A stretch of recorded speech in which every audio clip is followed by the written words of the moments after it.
überall rum. Dort können Sie sich informieren, falls Sie jetzt zu wenig Hirnmasse haben, um alles zu speichern, weil es so heiß ist. Aber wir haben ja grosse Stars heute da und morgen und übermorgen und bis am Sonntag. Und wir haben aber auch ein Rahmenprogramm. Und der Apero jetzt und die Eröffnung ist eigentlich geht eigentlich auch darum, dass wir das Rahmenprogramm ein bisschen vorstellen. Wir hören jetzt dann bald, Sie können auch sitzen bleiben, ein Hörspiel von der Annette Lori. Und Annette Lori ist natürlich auch da. Und bitte, Annette, komm schon schnell erzählen, was du alles gewerkelt hast und was wir da hören. Annette Lori. Guten Abend. Also, zuerst einmal möchte ich die Lorbeeren nicht nur für mich heimsehen. Ich habe das Hörspiel zusammen mit meinem Partner, mit dem Nigel Hilborn, gemacht.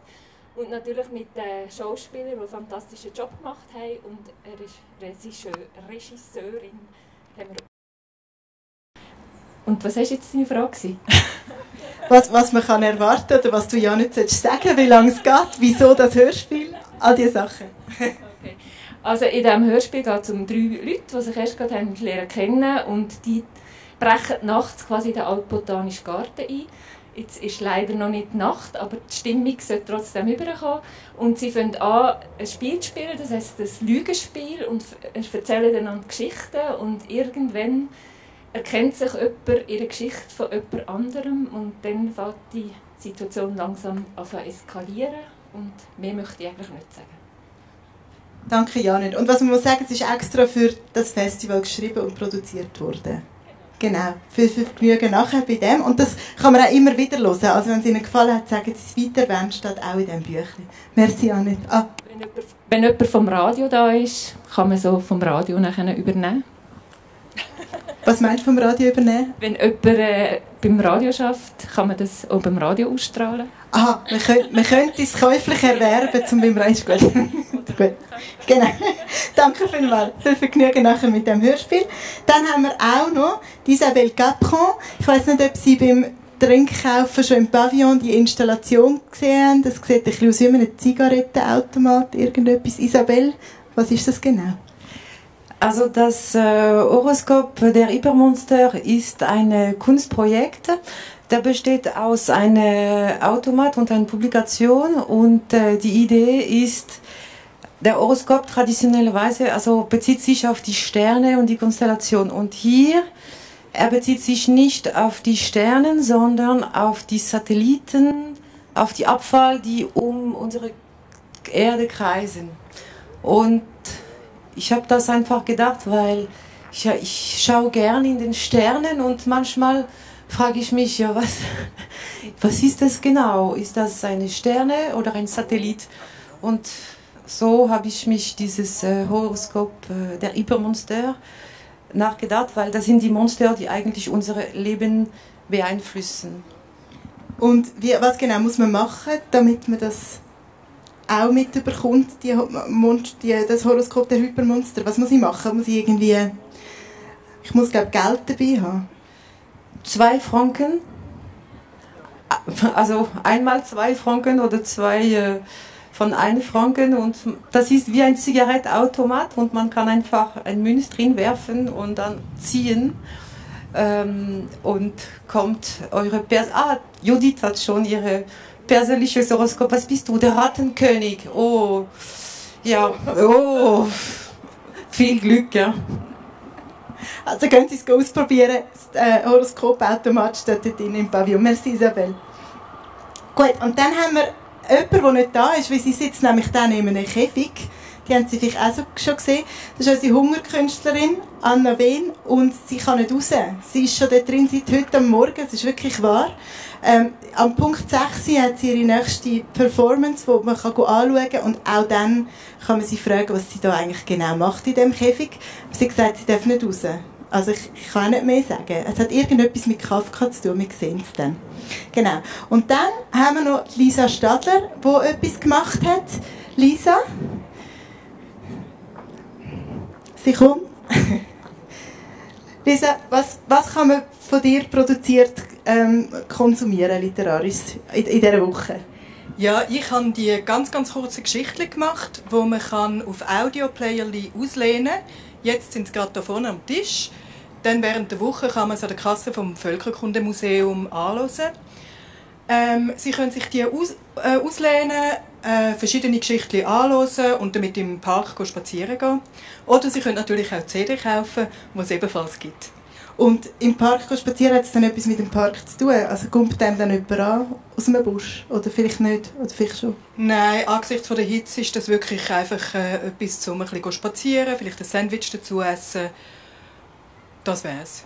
Genau, und das Völkerkundemuseum, das wäre unten, wo sie reingekommen sind, dort kann man dann die ganze Woche auslehnen, die Audiogeräte. Und ich würde vor allem sehr gerne dem Völkerkundemuseum danken und Ihnen auch sagen, hören Sie die auch im Völkerkundemuseum, dort ist es schön kühl. Das stimmt. Jetzt sehe ich zum Glück Blas Olibari, komm bitte schnell auf, weil es gibt dann noch Tanz. Aber das sagen wir noch gar nicht richtig, aber ich will gleich, kannst du kommen? Du hast doch dort auch mitgemacht. Es ist geheim gekauft. Also vielleicht gibt es auch nicht. Aber es gibt noch etwas, das haben wir jetzt auch angeteasert. Und dann haben wir Dostojewski da, jetzt im Publikum. Ich sehe niemanden. Weil wir haben, es ist morgen Abend, haben wir noch eine szenische Lesung Dostojewski, und das ist eine szenische Umsetzung von diesen Interviews. Mal nicht einfach jemand liest an einem Tisch aus einem Buch, sondern da läuft sonst noch etwas. Wir werden auch Stummfilm haben und so weiter und so fort. Also es geht nicht nur ums Lesen, sondern es geht wirklich auch ums sonst mit allen Sinnen genießen. Und weil ich jetzt schon da stehe, jetzt höre ich dann gerade wieder auf, jetzt kommt dann wirklich das Hörspiel.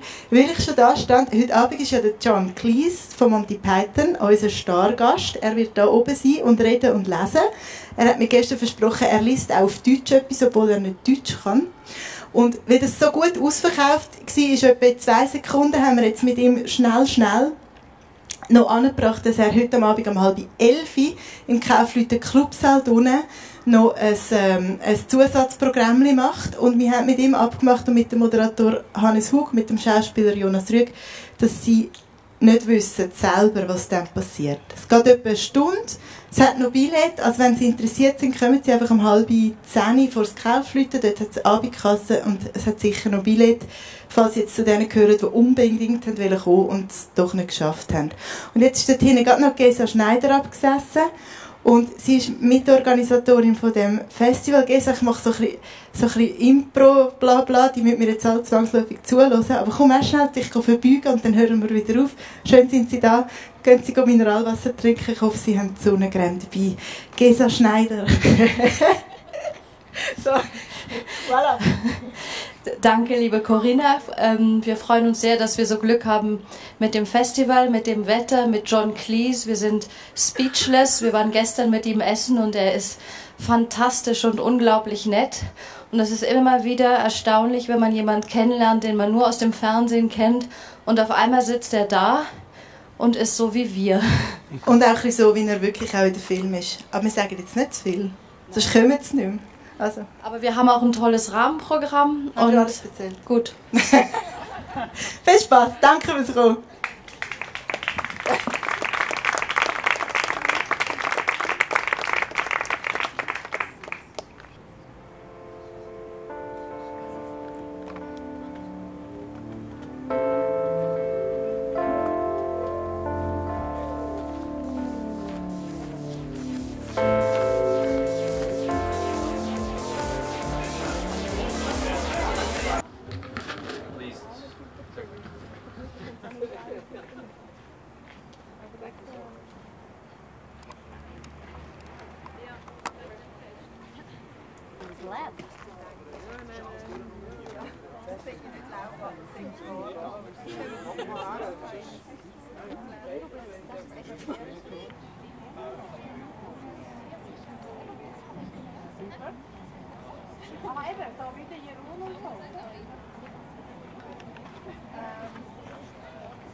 Fürs Festival.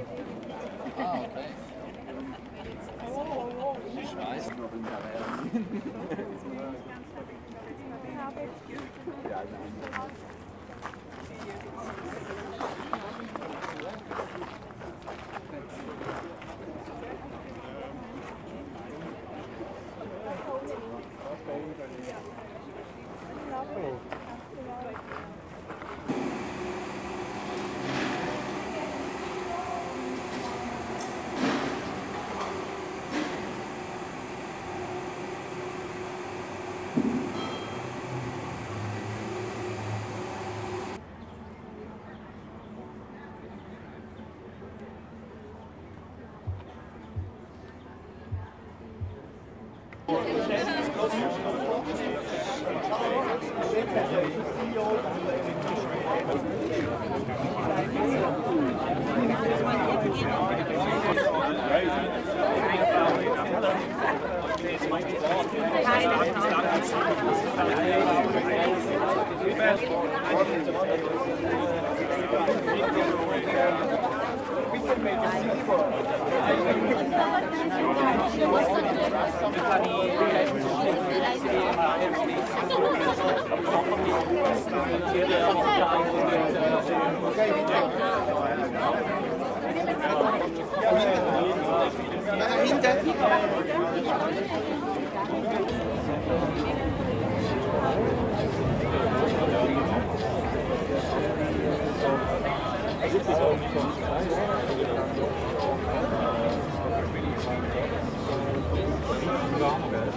bloemen, ja.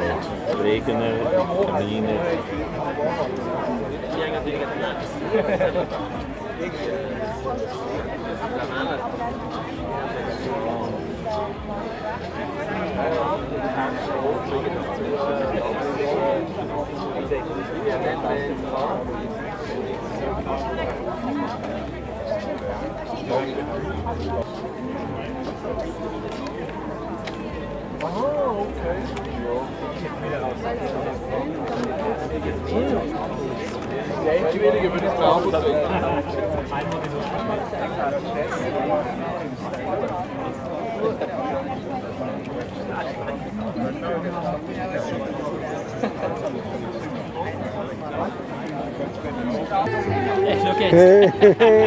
Der sitzt wieder in der ersten Reihe. Ja, ich habe mit. Okay, ja.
Festival. Aber du bist nicht Organisator. Nein, ich helfe. Rationenfrage scheinbar, oder? Was? Eben John Cleese zu kennen. Ah ja, das stimmt. Offenbar, die meisten kennen ihn gar nicht, also in deinem Alter. Du bist also doch, ich kann Comedy ist ein bisschen meine, ich kann ja so ein bisschen weniger Comedienaffin. Ja, schön.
Danke, wir sind aber nicht der John Cleese. Wow, es ist super da zu sein. Danke vielmals, dass Sie alle gekommen sind, dass Sie da sind, dass Sie Geduld haben beim Einlass, dass Sie Fächer mitgenommen haben, vielleicht auch ein Antibrum mitgenommen haben. Es ist mega, wenn man vor einem Jahr haben wir angefangen zu denken, wie könnte es echt werden in einem Jahr. Man weiss nicht, wie das Wetter wird, man weiss nicht, wer kann, man weiss nicht, was uns alles in den Sinn kommt. Und dann plötzlich macht es Peng und die Schlange geht bis auf die Straße und wir sind glücklich und jetzt haben wir es schon so weit geschafft. Und da hinten sitzen ein paar, auf die freuen wir uns. Ich bin Corinna Freudiger vom Kaufleuten Kultur. Ich bin Gesa Schneider vom Literaturhaus und wir bedanken uns auch ganz herzlich vom Dritten im Bunde, nämlich Andreas Häuser. Wir organisieren zu dritt dieses Festival und zum zweiten Mal auch zusammen Literaturhaus und Kaufleuten und sind wirklich sehr glücklich, heute Abend mit John Cleese zu starten und mit John Cleese und seiner Autobiografie. Ich halte sie hoch. So, anyway, auf Deutsch. Wo war ich nochmal? Aus dieser Autobiografie wird er heute vorlesen und wird Jonas Rüegg vorlesen. Hannes Hug moderiert. Und was habe ich vergessen, Corinna? Ich weiß es. Es ist so, dass man weiß ja nie, was passiert und John Cleese ist so ein spontaner Mensch. Und wir haben es jetzt geschafft, weil das sehr schnell ausverkauft ist. Vielleicht haben Sie es schon mitbekommen, dass am 10:30 heute Abend gibt es noch Zusatzaction im Kaufleuten Clubsaal. Sie kommen alle rein, wenn Sie möchten. Wir wissen aber nicht, was passiert. Wir haben abgemacht mit allen, dass wir nicht wissen, was passiert. Es geht etwa eine Stunde. Es ist eine Zusatzshow. Wir hoffen das Schlimmste. Und Sie können alle reinkommen. Und all die jetzt da außen auf der Straße schon noch nicht reingekommen sind, die können es auch noch probieren. Es hat noch wahrscheinlich Billett. So, und jetzt, Gesa, jetzt haben wir es, glaube ich, schon gemacht. Jetzt das Programm. Das Wichtigste. Heute ist ja erst der Anfang. Die gibt es noch ein paar beim Eingang, das sind unsere Programme. Und es gibt aber auch auf dem Internet, finden Sie uns, Open Air Literaturfestival Zürich. Und wir haben nicht nur so grosse Namen wie der John Cleese, wir haben auch ein grosses Rahmenprogramm. Sie haben hier unten schon Tänzer gesehen, Tänzerinnen. Es hat da hinten einen Käfig, wo ab und zu mal jemand drin hungert, live und so weiter. Ich verrate jetzt nicht alles, ich langweile Sie nicht mit dem. Aber kommen Sie schauen Sie da rein, es ist sehr, sehr lässig. Und jetzt? And now for something completely different. Genau. Viel Spaß mit dem John Cleese. I don't think isn't he introducing? Won't you want me to wait? Yeah.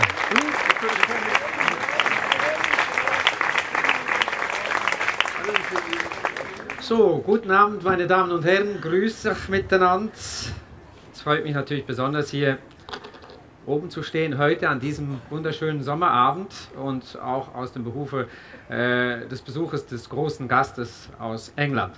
Ich war 15, 1983, ein Schulfreund von mir hat mich ins Kino geschleppt. Ich wusste nicht, was mich erwartet und ich habe zum ersten Mal geschaut, was es heißt, etwas anderes zu sehen, als man je gesehen hat. Es war The Meaning of Life und ich wusste, ich bin nicht alleine. Ich nehme an, Sie haben ähnliche Erlebnisse auch in Ihrem Leben schon gehabt, so, aber mit so 15 Jahren, also es war letzte Woche, mit 15 Jahren, da fängt sich das dann alles ein bisschen zu verschieben und darum bin ich heute Abend wirklich auch sehr aufgeregt. Es ist nicht nur wegen ihm, sondern auch wegen diesem Mann. Er ist für den britischen Humor das, was Kraftwerk für die elektronische Musik ist, was Roger Federer für das Tennisspiel ist, was Tesafilm für die Klebestreifen ist und was Sie für ein kluges, gebildetes, attraktives, gut aussehendes Publikum sind.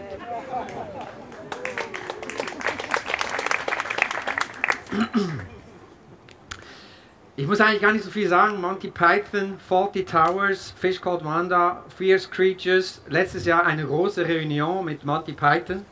Wer von Ihnen spricht kein Englisch? Gut, dann bin ich der Einzige. Wenn Sie jetzt mir dann behilflich sein könnten, wenn ich mal wieder was nicht verstehe, dann wäre ich Ihnen sehr dankbar, weil dieser Film damals mit 15 war mit Untertiteln. In diesem Sinne, ja. Dann noch eine kleine Bitte, wenn Sie Ihre Telefone vielleicht auf Stumm schalten, sonst bauen wir das auch gerne ein. Ich habe es jetzt einmal mal gebannt.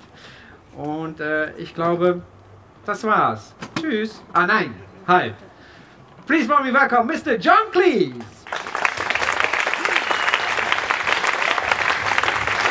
And Mr. Jonas Rühr.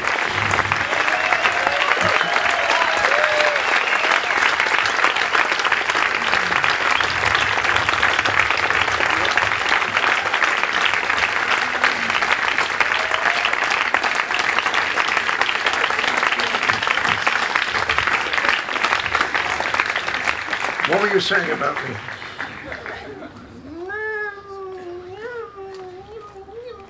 Is that your phone? Hmm? No, no. What were you saying about me? What were you telling me? Just Did you nice say anything things. rude? Did I say something rude? Was he rude? Yes? Good! That's much better. Excellent. I was really... He's not very good, is he? No. I think they should have got somebody better for a huge international star like me. Right. You can't choose somebody. You can't choose somebody, John. Who looks like that fits you good? Looks, let me see. No, we do it now. We can do I'm stuck with you now. The ventriculist thing. Oh yes, all right. That's too complicated. Can you see all right at the back? Just read. Very good. Okay. Very good. This is Hannes. This is John. Actually, I'm John, and you're John. I'm John. I'm Johannes. Johannes Kaiser. Exactly. So your name is Cheese, actually, not Cleese. Well, no, my name has always been Cleese, but my dad was born Reginald Francis Cheese. And I'm not joking. In 1893, he was born in Bristol, and his dad was called John Edwin Cheese, and his sister was Dorothy Cheese. But in 1915, when he went into the army to fight in France, he was so fed up with being teased that he changed the H to an L. And I don't know what he was trying to achieve, because whenever I got to school, I was immediately called Cheese. You know, if he changed it to O'Hara or Frankenstein, one could have seen the point of it. But anyway, I've been at Cleese, but I'm thinking of changing it, you know. Yeah. Well, I like Jack, you said. Jack. Jack is a nice name. Jack Cheese. John is boring. Oh. Sehr langweilig. Yeah. Yeah. Jack, much better. So nobody, you talk about a Dear John letter? Do you know what it means? When the girl writes to the fella saying, bugger off. And such a letter starts, Dear John. Well, you never hear of a Dear Jack letter, do you? No. So I'm going to be Jack, and I'm going to change my name this evening to Cheese, back to Cheese. I'm going to be Jack Cheese. So when I perform later, I will be the performer originally known as John Cleese. Can you give us the short of the artist formerly known as the artist formerly known TAFKJC. JC. Yeah. The artist formerly known as John Cleese will be performing for the first time tonight, and this is the last time I ever appear in public as John Cleese. Right. So we're looking very much forward to that. Yeah, you mind to read to read a little. It's like chess, mate. Do you mind to read a little bit? Oh yes, sure. Out of your book? I'll read a little bit, which is sort of the first time really that I was ever acting. I'll stand over here so that I can be an actor without hitting things. And I know it's page 74. Right. I was talking about being at school. This is when I was 15. I went to an English public school. And it was quite good on work, and it was they were crazy about sport, which suited me because I was crazy about sport. It was the only thing that mattered to me was soccer and cricket and squash. I hated rugby because I was the wrong shape. So I'm telling you about the arts because not many people from Clifton finished up in the theatre. I say, as for the arts, the best way to give you an idea of my school, Clifton College's perspective, is to present you with a single fact. The painting teacher was a former rugby football international. For a Christmas present one year, I bought him a painting by numbers set and delivered it by hand. I missed out on music because there were too many games to be played, and so I've gone through life utterly ignorant of the grammar of music. When a famous conductor called Sir Thomas Beecham said, "The English may not like music, but they absolutely love the noise it makes," I know exactly what he meant. Not that my life was a total cultural desert. Clifton was divided into what we called houses because it was a boarding school. And my house was called Northtown. And in my last year, Northtown put on a production of Dr. Faustus, which you may have heard of.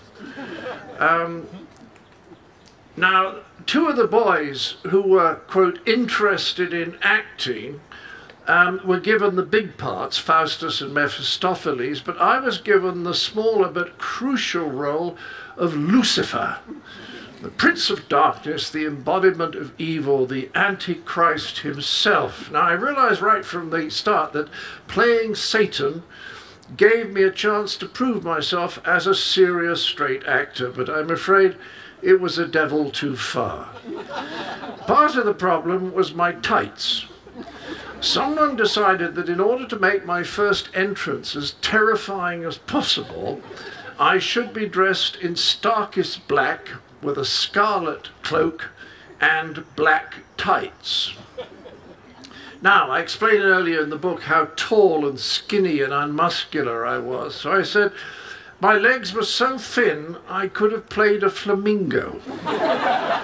And yet the director's vision involved putting me, of all people, in black tights. It was clear to me, even at that young age, that it was a disastrous choice, but what did I know about the theatre? I left it to the experts. Now, on the day of dress rehearsal, I stood in pitch darkness behind some black drapes, waiting for the cue for my entrance, accompanied by a junior boy whose job it was to show me where the gap in the drapes was to be found, because it was completely pitch dark. You couldn't see a thing. Then I heard my cue. The boy parted the curtains, and I strode forward to announce, "I am Lucifer." Before I had time to even open my mouth, however, I was hit by a wall of laughter that shook the building. It wasn't just the tights, of course. It was the idea that this spindly twerp could strike terror into people's hearts, when instead of frightening the shit out of them, he was more likely to cause them to wet their pants. Thinking quickly and realizing that the situation was already lost, I ad-libbed, "I am ludicrous." Another big laugh. Later that evening, at the actual performance, things began to go downhill. Early in the proceedings, I took up my position behind the black drapes, but this time a different boy was standing there. In the darkness, I peered at him. I said, "Who are you?" He said, "I am Tupman. Gould has a music lesson." "So you're parting the drapes for me, are you?" I asked. "What?" he said. I said, "You're parting the drapes so that I can get on stage." He said, "Well, I don't know about that, Cleese." I said, well, what are you doing here?" He said, "I don't know, Cleese. He just asked me to stand in for him."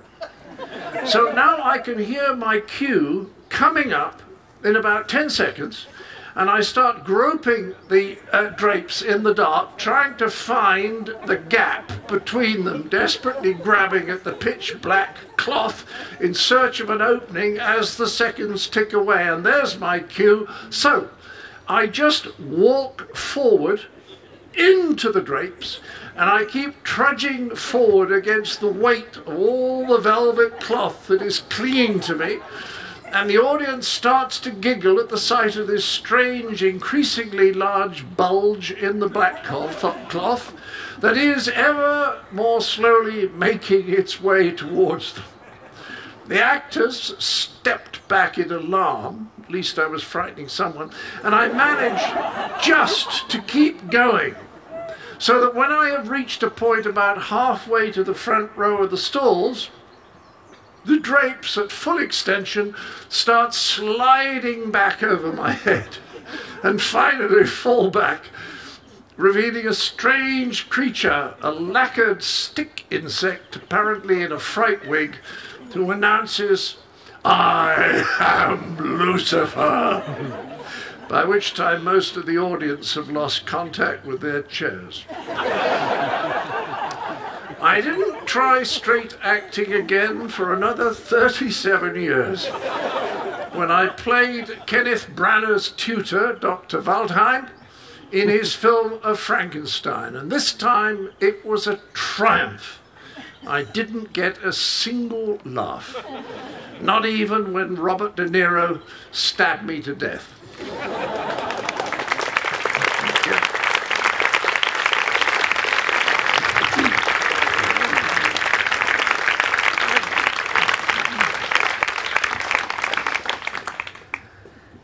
It's amazing.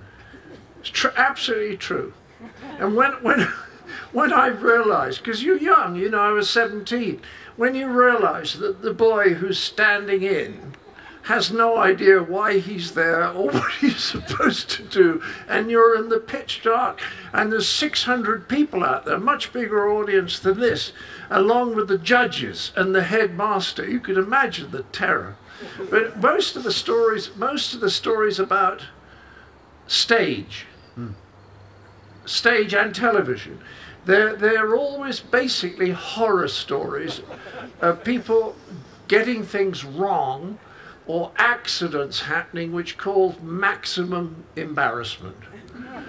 Which is really nice for comedy. Which is wonderful for comedy, but at the time, of course, you're so embarrassed that you just get through it. Yeah. And that's why I love, there's a wonderful American humorist called James Thurber. And he wrote once that humor is emotional chaos recalled in tranquility. Don't you like that?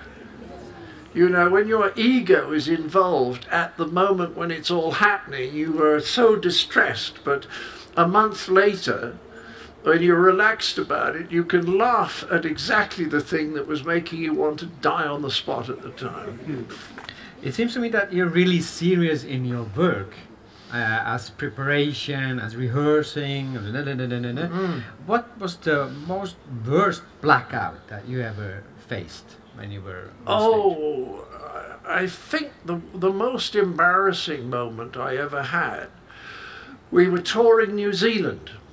And this was just after I'd got into show business, and we were very well received in New Zealand, but when we were in Dunedin, there was a matinee. We didn't usually have a matinee, but you know, matinee is at 2:30 in the afternoon. And when we gathered after lunch backstage, we could hear a strange noise. Not like that. No. Where's that coming from? I don't know. Maybe your beard. Is it my beard? Yeah.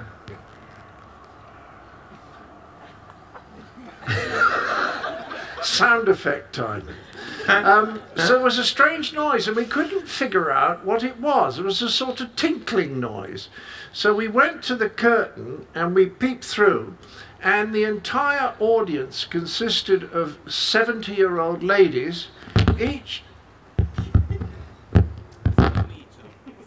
spoiling it for the audience. Do we know what we can do? It's the beard. It's the beard. Yeah. I'll take the beard off. Yeah. Oh, Jack! How's that? All right?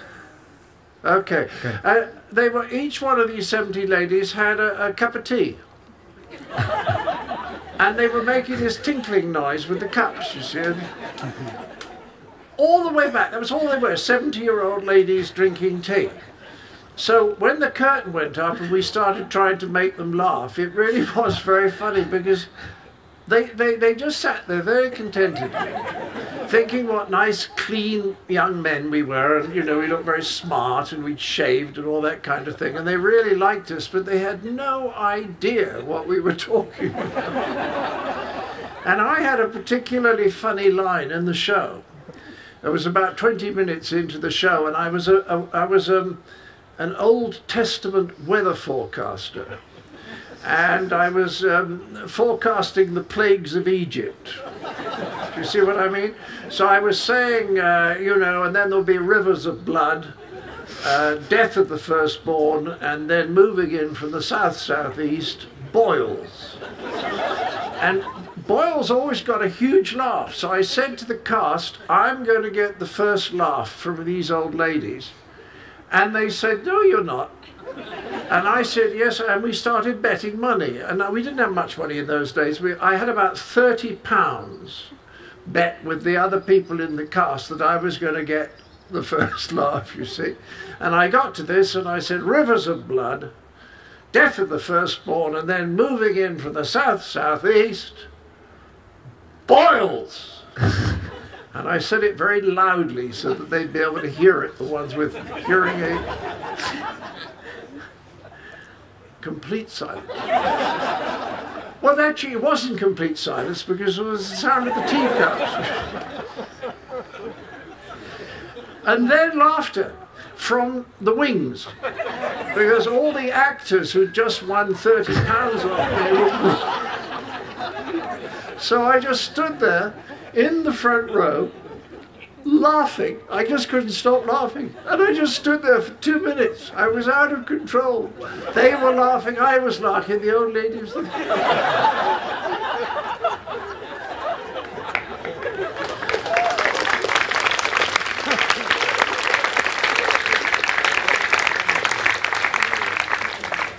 Shall we go on a little, or shall John? No, he should read something now. I'm getting tired. Fine. I'm bored. Jonas, you're going to read something for us? Do you agree? Yes. I'm going to read something. Auf Deutsch. A little bit of history, John. You maybe know it. So. Das ist, wo die Footlights von Michael White nach London geholt werden. Aus Cambridge Circus. Erst an ein kleines Theater, wo sie erfolgreich sind, dann in ein größeres Theater. Am 14. August übersiedelten wir ins Lyric. Trotz den Wechseln im Ensemble erwies sich das als unerwartet unproblematisch. Mir fielen nur 2 entscheidende Veränderungen auf. Erstens war das Lyric sehr viel größer und erforderte deshalb mehr Energie und einen viel lauteren Sprechansatz von uns. Denn damals spielte man ja noch ohne Mikrofon. Und da keiner von uns eine ordentliche dramatische Ausbildung genossen hatte, mussten wir selbst herausfinden, wie wir geräuschvoller sein konnten. Die zweite Veränderung war das Geld. Seit wir nach London gezogen waren, hatte jeder 30 Pfund die Woche als Darsteller und ein paar Tantiemen für seine Beiträge zum Skript verdient. Jetzt, an diesem großen Haus, blieb mein Honorar als Darsteller zwar dasselbe, aber die Tantiemen schossen auf 100 Pfund die Woche hoch. Damit verdiente ich 3-mal so viel, als es Dad jemals gelungen war. Dass es einmal dazu kommen könnte, wäre mir nicht im Traum eingefallen. Aber meine Vermögenslage hat es mit Sicherheit verwandelt. In Cambridge hatte ich von rund 400 Pfund im Jahr gelebt, wozu die Bristol Education Authority die Hälfte beigetragen hatte. Weshalb ich zum Zeitpunkt meines Umzugs nach London rund 600 Pfund in den Miesen war. Nun hatte ich bereits im Oktober nicht nur meine gesamten Schulden abbezahlt, sondern auch ein schönes Sümmchen im Plus und bezog auch noch ein Gehalt von der BBC. Ich war 24 und zum ersten Mal in meinem Leben in der Lage, Kleidung zu kaufen, in noblen Restaurants zu speisen, Deutschunterricht zu nehmen, bei Berlitz, wo ich in 2 Wochen mehr lernte als während 2 Jahre in Clifton, und mich nach einer guten Unterkunft umzusehen. 4 Monate lang hauste ich in einem Zimmer, das Graham mir im Studentenwohnheim des St. Bartholomew's Hospital besorgt hatte. Verhielt mich dort aber derart unauffällig, dass das Personal gar nicht auf die Idee kam, ich könnte kein Medizinstudent sein. Bald darauf fanden Graham, Tim und ich eine sehr annehmbare Wohnung am oberen Ende der Baker Street, rund 100 Meter von Sherlock Holmes' fiktiver Adresse entfernt. Ich war nicht wirklich an ein Wohngemeinschaftsleben gewöhnt, aber verärgert habe ich meine Mitbewohner nur einmal.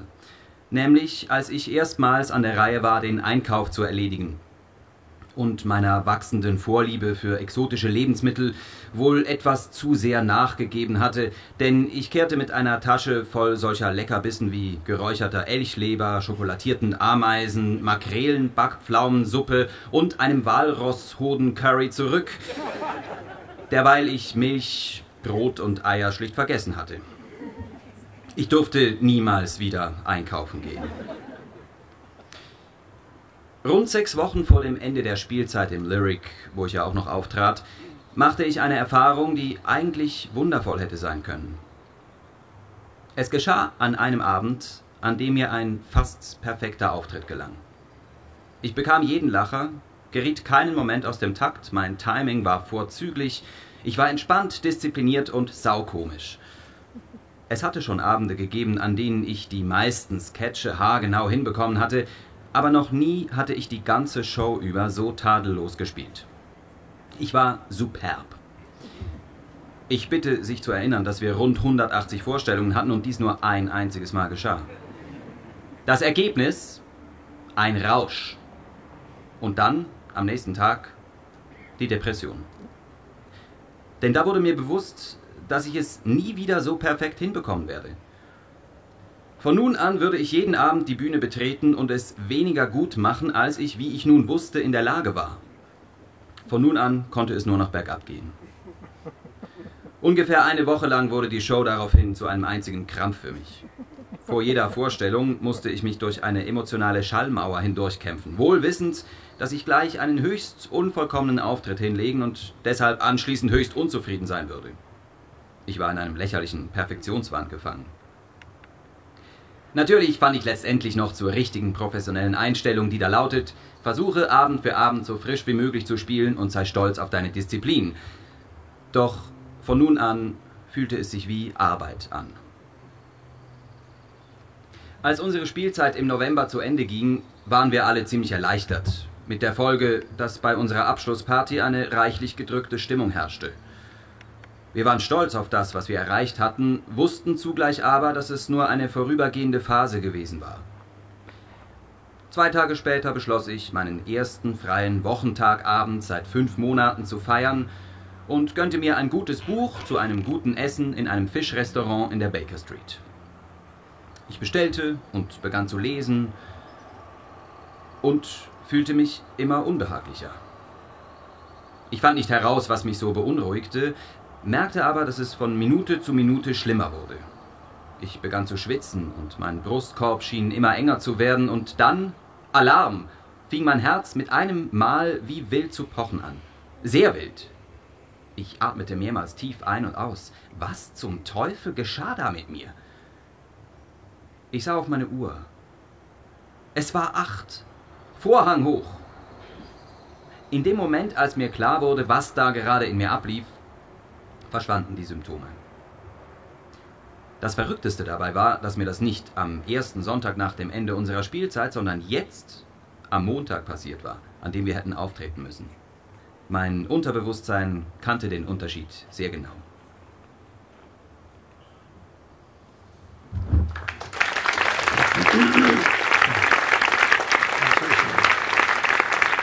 You see, my main interest has always been psychology, and I'm proud to be in Carl Jung's home city. He is much respected in the intellectual circles in California. Wonderful, wonderful, wonderful man.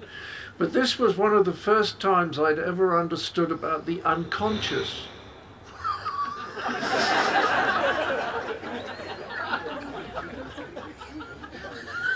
Is there anywhere else we could go? Anyway, No, it's safe to go on.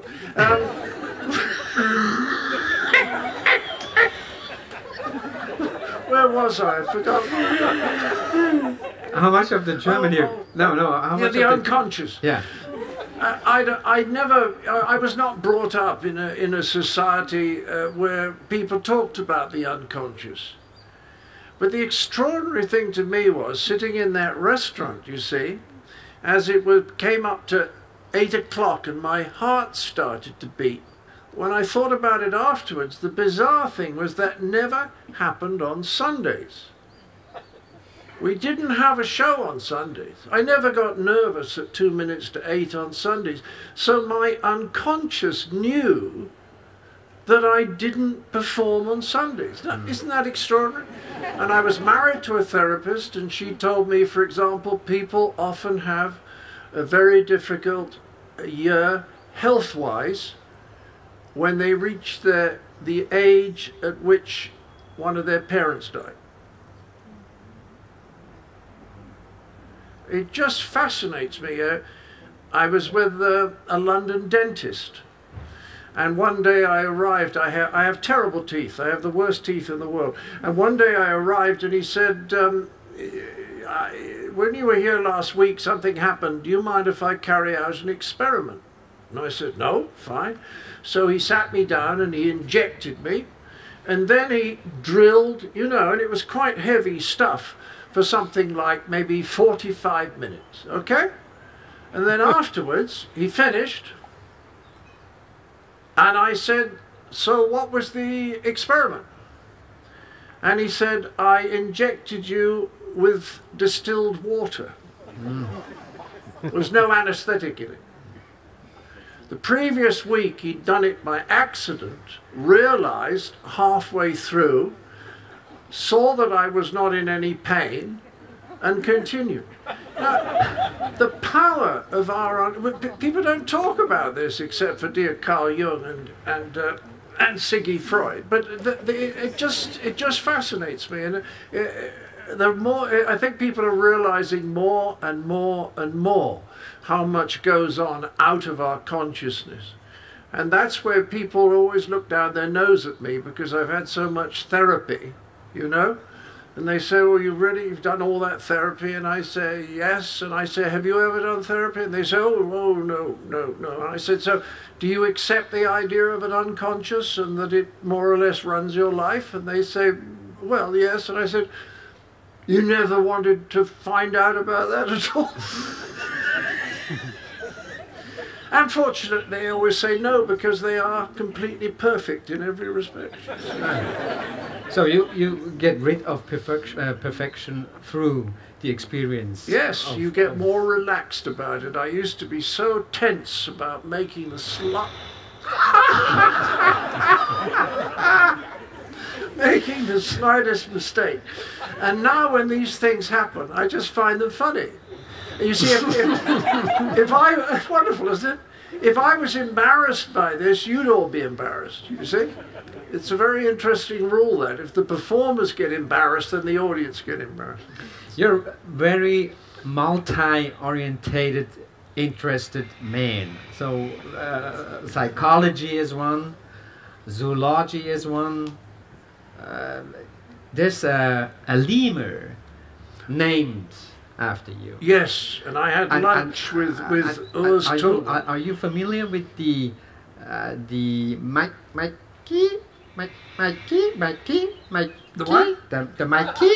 What's Kamaki? That's what they do if they want to no, make attention. No, the ring-tailed lemurs go.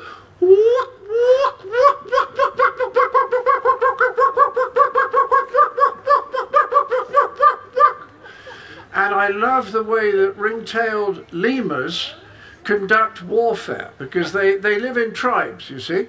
And when they have a battle, what they do is they secrete a very, very foul-smelling substance from their glands, and then they turn their back on the enemy, and they waft their tails to blow the nasty smell towards the enemy. Wonder if we could interest IS in that. Wonderful.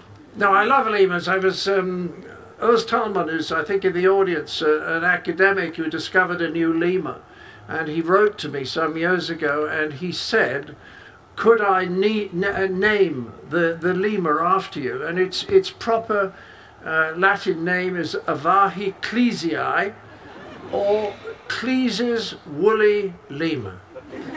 And when I had lunch with him today, I was very amused to discover that the lemur that is named after me is monogamous.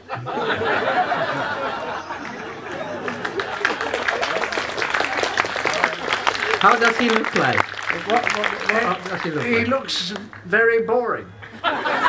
He's small and brown and not very interesting. Have you spent a lot of time with lemurs? No, not a lot of time. But they were, when I was at school, we were opposite Bristol Zoo, and I used to go in there, and my favourite animal was the lemur. Why was that? Because they're such cute little things, and they're very sweet. I should have married one, really.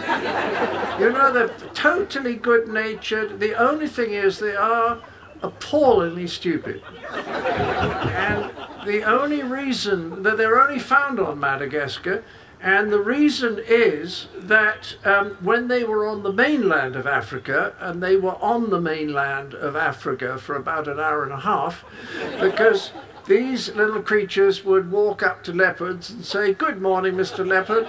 What are you having for breakfast today?" So there are no lemurs anywhere else except on Madagascar. And on Madagascar there's only one predator, which is a mongoose. If you know what a mongoose, do you know? A mungo, eh? Yeah. Which is the biggest mongoose you've ever seen. But otherwise there are no predators, and that is why these delightful little creatures continue to exist.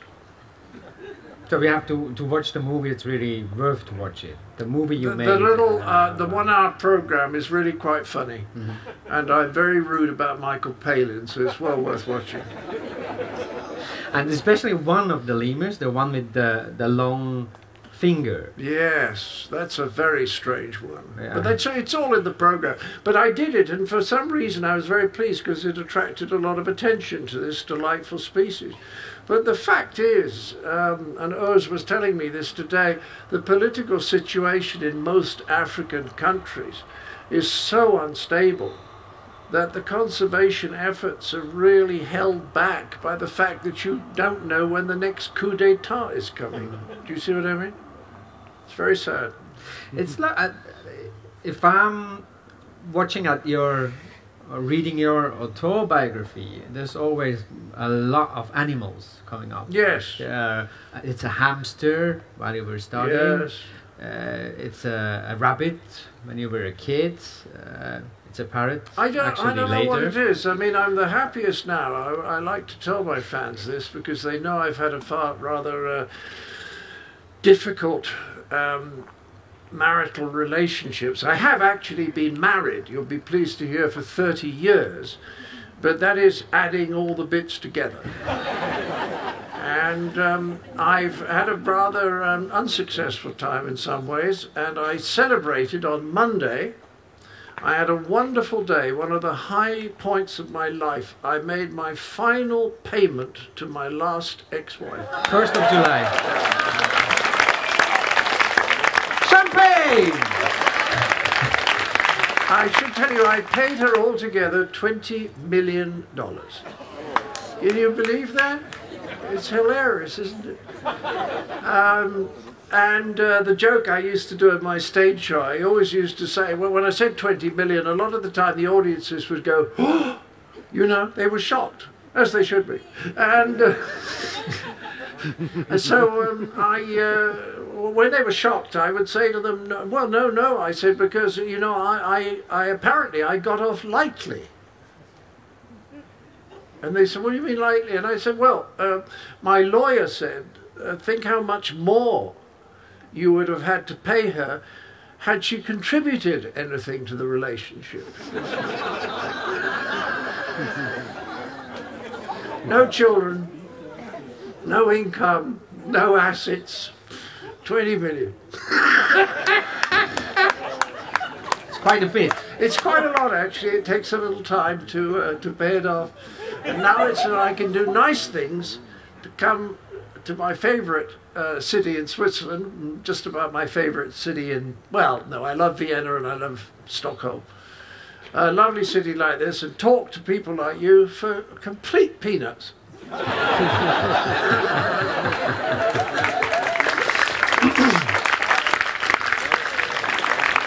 So, if you wouldn't be Jack Cheese, you would definitely be Liz Taylor or something like that. Yes, well, I've been married 4 times altogether. Right. I think it's 4. No, it is. It is 4? Yeah, oh, thank you. Yeah, it's Connie. Connie. It's Barbara. Alice. Yes. And now it's Jennifer. I'll tell you something very bad, all right? Barbara, sadly, died just a year ago. And she was a very sweet woman. She had a wonderful heart. Nothing else worked, but she had a wonderful heart. And when she died,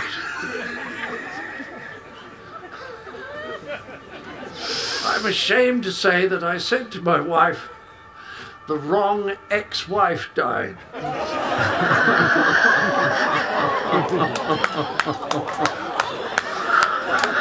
Yeah. Please the right to Jews, that's it. Huh? Wow. Do you have, I mean, you're still marrying after all. Oh, I've married. You're a romantic person, it seems to me. We're talking of animals. My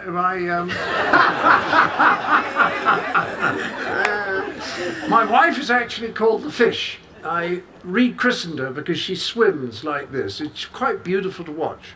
She will swim up and down the pool for an hour and then get out. She's not even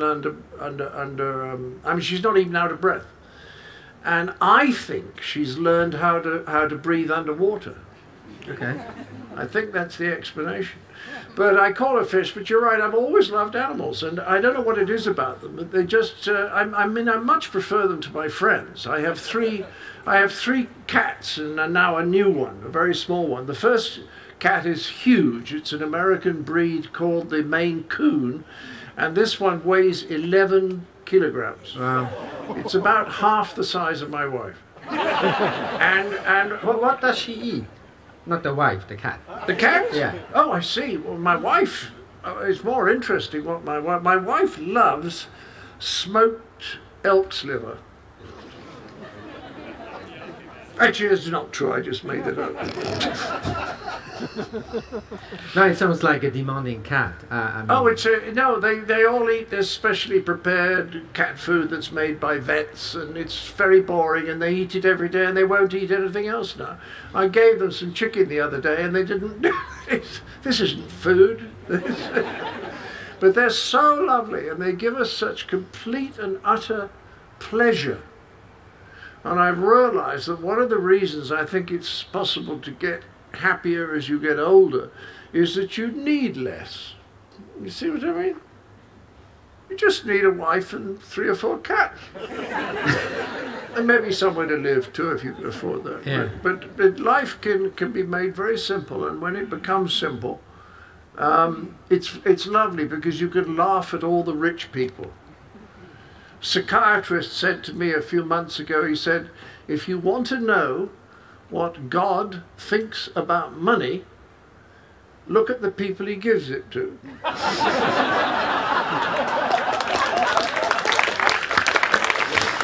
Well, if you can choose, if you're going to be reincarnated. Reincarnated? Yeah. Ah! Would it be a lemur, a cat, or a parrot? It would be as one of my own cats. But then I wouldn't be around to look after it, would I? All right, if I'm going to be reincarnated, I would like to be reincarnated as an eagle. Because I think it would be so wonderful to fly. I can't imagine how wonderful that must be to fly. And if you're an eagle, you just don't have to worry about other birds. I mean, you're not being attacked by sparrows or doves or anything. Anything that's flying around, if you're an eagle, you just say, fuck off. I'd love to be an eagle. We go on with that after John's next reading. And he's going to give a little introduction while he's reading all about. Yeah, well, hello. I'm reading about how John Cleese finally learned to say no, I think. Oh, yeah, it's true. No? Yeah. No further introduction. Inzwischen hatte ich für 6 Stunden wöchentlich eine Sekretärin eingestellt. Wenn wir uns gewissenhaft durch all diese Anfragen und Fragen und Bitten durchgeackert hatten, mussten wir uns mit den Einladungen befassen.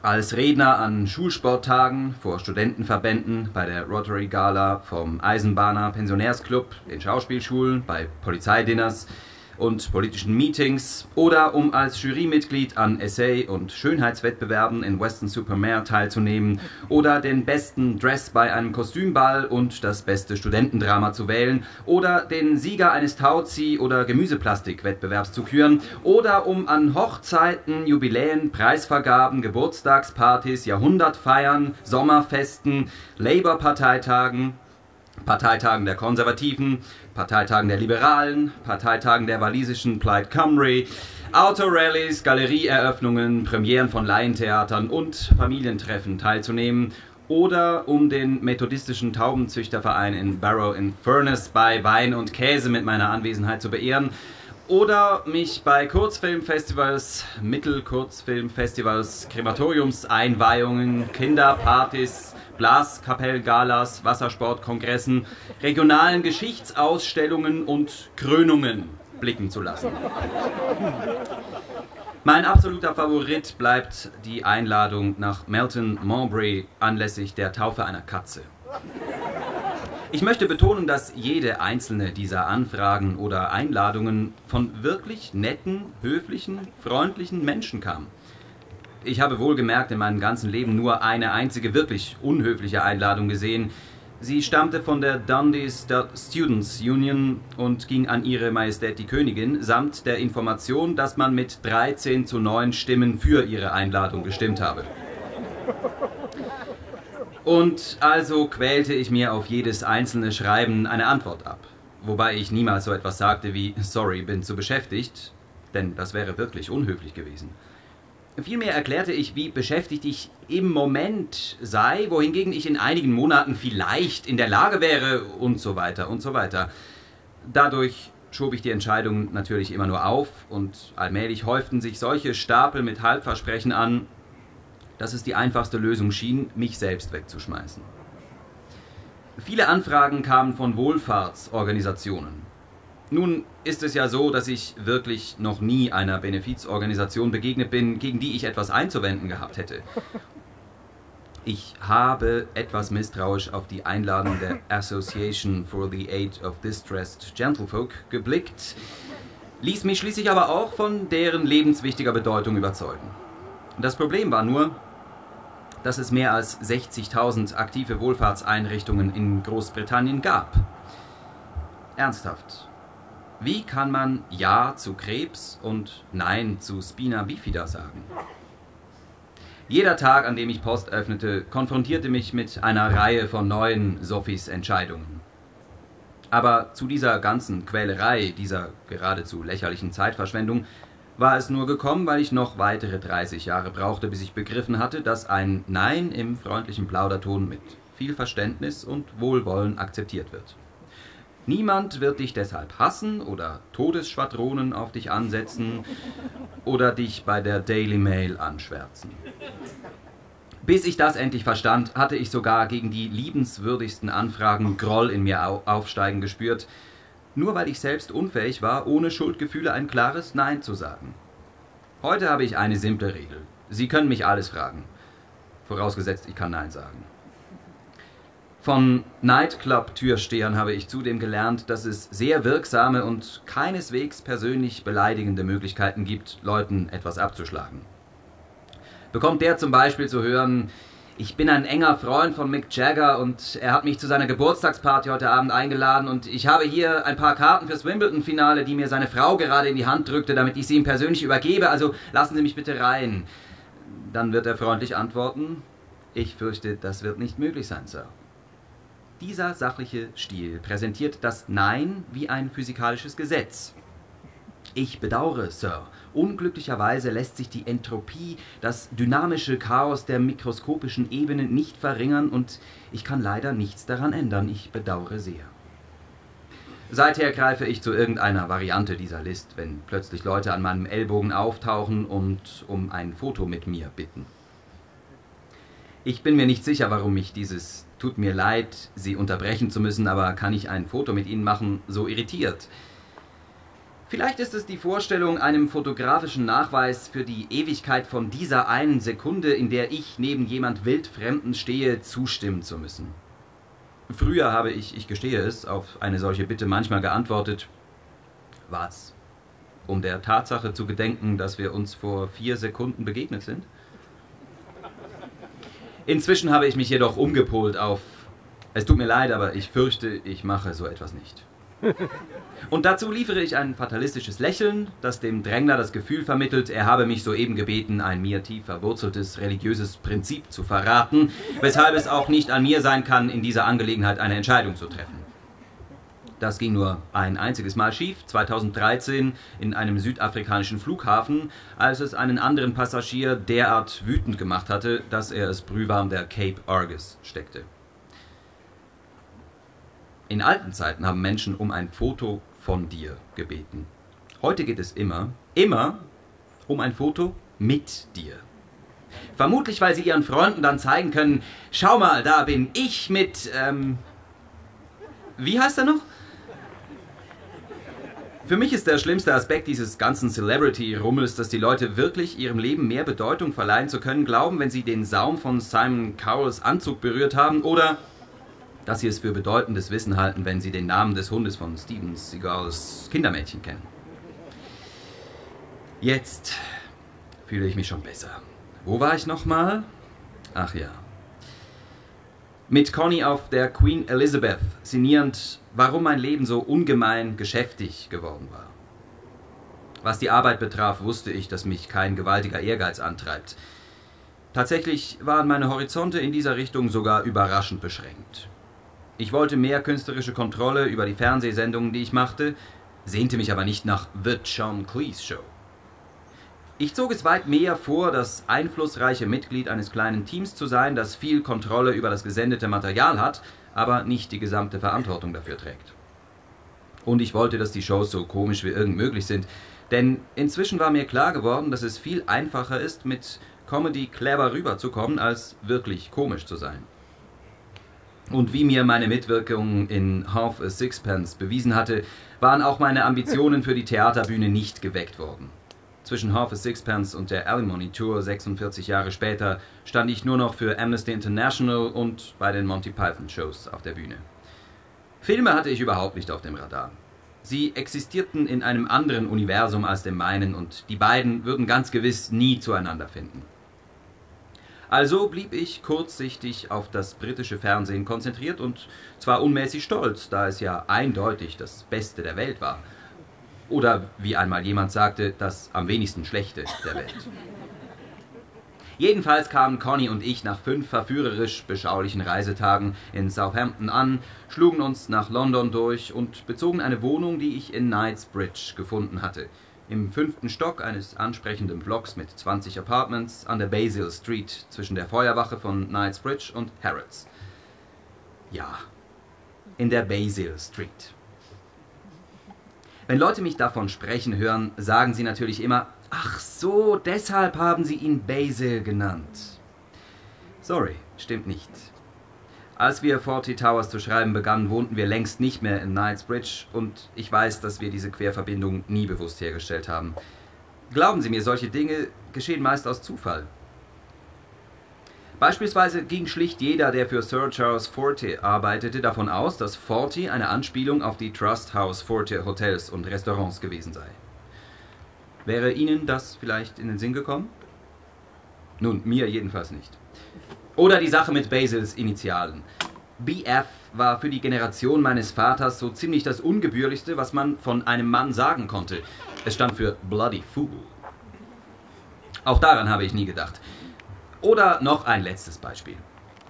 Erst als ich dieses Buch zu schreiben begann, fiel mir auf, dass 2 meiner erfolgreichsten Auftritte in Shows stattgefunden haben, die den Begriff Circus im Titel trugen. Wenn ich also höre, ach kommen Sie, Sie müssen unbewusst von der Basil Street beeinflusst worden sein, geben Sie es doch zu, dann antworte ich, wenn ich unbewusst von der Basil Street beeinflusst wurde, dann kann ich das doch per Definition nicht wissen, oder? Aber ich glaube es nicht und außerdem, es ist mein Leben, über das wir hier reden, nicht das Ihre. Ansonsten würde ich mich für die Details ja an Sie wenden, weil Sie eine Menge mehr darüber zu wissen scheinen als ich. Und vielleicht schreibe ich dieses Buch, ja, weil Buch mit einem B beginnt, so wie Basil, der ein Erfolg gewesen war, was bedeutet, dass ich unbewusst hoffe, dieses Buch wird ein Erfolg. Im Gegensatz zu Screenplay, das mit einem S beginnt, so wie Sybil, die für Basil eine Katastrophe war, was bedeutet, dass ich unbewusst weiß, ich sollte mein Leben nicht als Serie vermarkten. Und Sie werden sagen, das Beispiel ist nicht fair, und ich werde sagen, doch ist es. Werden Sie also endlich aufhören, mich zu unterbrechen, damit ich mit diesem verdammten Buch vorankomme?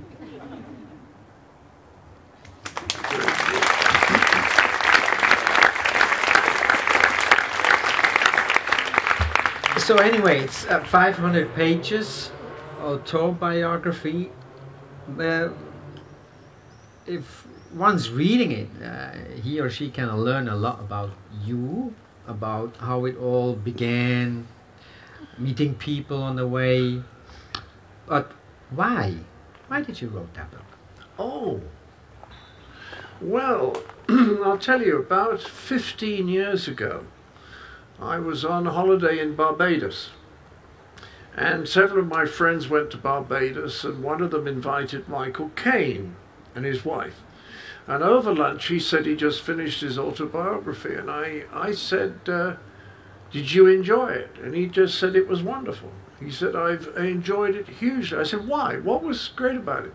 And he said, because you begin to recover bits of your life that you'd completely forgotten. You know, you suddenly remember something, and then because memory works by association, then you remember something else, and you start filling in these whole areas of your life that you've forgotten about. And I thought I'd like to do that, and I went to an American literary agent, and I said, what sort of advance could I get? Because I won't be earning when I'm writing, so what do I get up front? And he gave me a figure that was so embarrassingly small that I went away with my tail between my legs, literally, and rather embarrassed, and just forgot about it. And then when I changed agents in London, my new agent asked me, and I told him the story, and he said, well, I think I can get you a lot more than that. And he rang me back the next day and told me, and I said, well, that would pay for me to do, just to work for nearly 2 years, which is what I want to do, because I really wanted to make this as good as possible. The extraordinary thing now, I don't know if whether you will be aware of this, but 90% of autobiographies are written by ghostwriters. Now, I knew it would be a lot, but I had no idea it would be 90%. But I don't understand it. I suppose if you have a story to tell, it seems extraordinary to bring someone else in to tell it. Do you see what I mean? Right. I suppose if you can't write at all, for example, I don't suppose many of the sportsmen would write it. You know, then you have to have someone there to sort of to tell you how to spell things, you know. All that. And I gather Terry Gilliam has written an autobiography, but I cannot find out who wrote it for him. But I did this and I enjoyed it so much because I did recover bits of my life, partly because I noticed certain patterns in my life which I'd never realized before, and partly because I was able to make myself laugh. And people are surprised. They say, "What, you make yourself laugh?" And I say, "Well, it's the first time I've heard the joke." You see? And it was lovely just sitting there, and the only problem always is trying to finish it on time. But if you start early enough, then the time pressure doesn't get too bad. And you made it out of your memory, or you have had some notes through the years, Some like a notes, diary? and I had a friend who'd done some very, very good research. And when I was in America, he seemed to know exactly when the show finished in Washington and when it started in Chicago. And he was able to find reviews from Washington and Chicago newspapers that had been written in 1965. And those little reviews, everything brings back a memory. I remember going on stage with a lovely Irish guy called Joe Maha. And on the Saturday night we were doing 3 performances in a nightclub. And the first 2 performances, they were it was quite full. But the third performance that night was probably about midnight, and it wasn't packed. It was a small audience. And by the time we got to this, my friend Joe, who was incidentally was Irish, was almost completely drunk.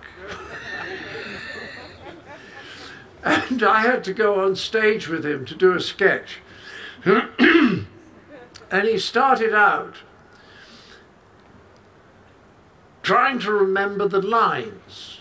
He could remember some of the words, but he couldn't remember what order they came in. And it was like a lorry, a truck driving up a very steep hill, because the longer he went on, the slower he became. And there was one moment when I just said, "Hang on a moment." And I went off stage and came back with a chair, and I sat down. And he started to laugh so much that he was unable to continue. And by this time, the audience was completely hysterical. And it was, we didn't know really why we were laughing, but there was this sense of utter joy, which I think we sometimes get when things that are completely ridiculous happen, you know? It's not like a witty thing which gets a short, sharp laugh. It's one of those things where you just get carried along and you become almost helpless. And it happens very seldom as you get older. But when you're 16, you know, it happens a lot, and it's just wonderful. Is it because you're more experienced, or you don't expect anything else? I think it's 2 things. I think as you get older, you are less surprised by how insane the world is. When you're younger, you laugh at it, but you haven't realized the degree of insanity, the fact that it's all completely mad, and that nobody knows why they're doing anything, and that almost nobody has any idea what they're talking about. And we go through this strange charade of pretending that we know what's going to happen. You know, and it's that when you get to the point of realizing how hopelessly organized and how hopelessly silly it all is, then jokes don't surprise you so much because you already know that. Do you see what I mean? Mm-hmm. But I think we were very important, Python, to a lot of people between about 15 and 22, because the nicest thing anyone ever said to me was, he said, what I love about Monty Python is that after I've watched an episode, I cannot then switch to the BBC and watch the news. He said, I just can't take any of it seriously. And then you say, well, you have to take IS seriously because they're killing people. Well, of course, killing people, people dying, it should be treated with respect. But I have to let you into a secret. A lot of people die every day. I don't know if you've noticed this. But every day, a large proportion of the population keel over. And medicine is never going to fix that.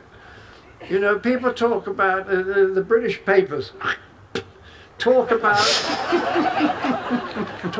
people lost his battle with cancer. I'm rather hoping when I die they say he lost his battle with death.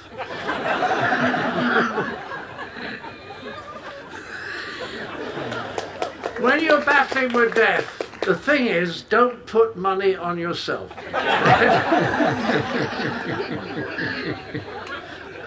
I don't know how we got there.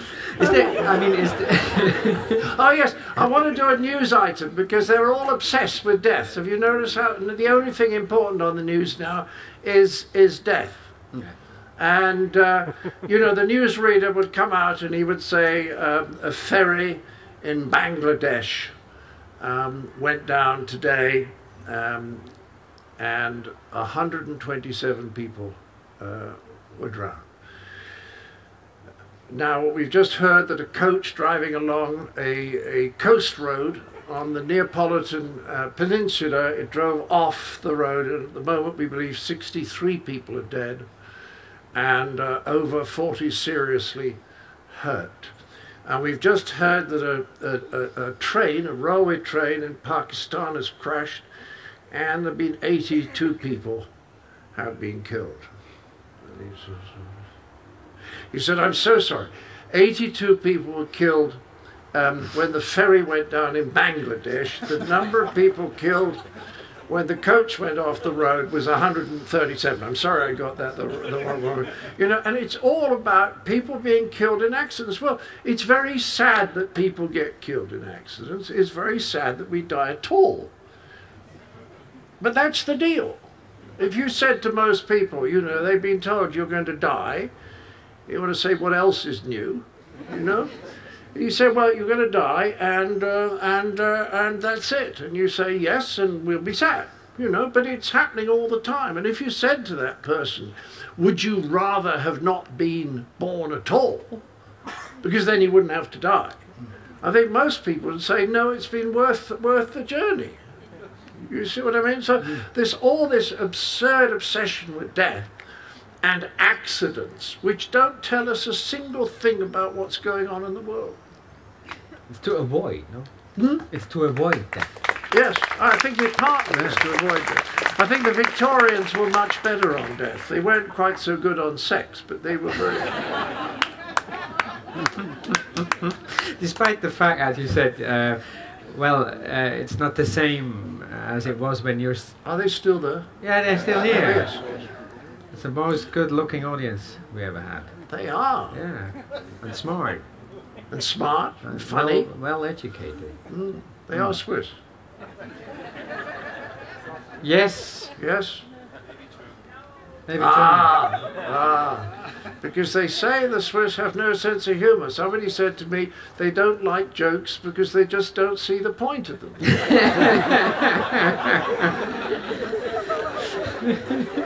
Have you ever done a sketch with a Swiss? I did one about everyone hating you because you were neutrals in the war. That shut you up.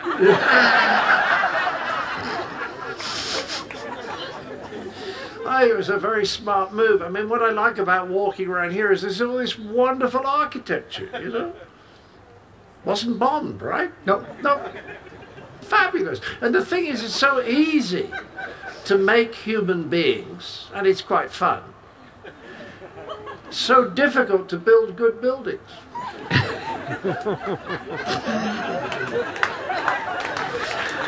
Are there some architects in the audience? No.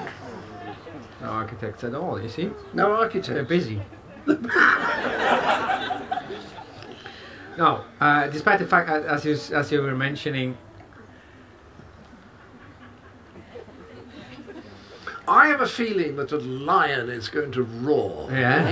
Yeah. It sounds like a zoo. It's a tram. It's a tram? It's a tram. So I thought she said it was a crab. Because of the climatics. Well, what sort of a noise does a crab make, actually? I've never heard of that.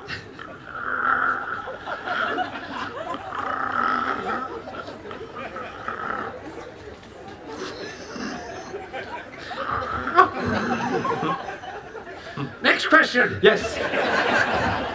What surprises you the most nowadays? What surprises me the most? Oh my God, what surprises me the most?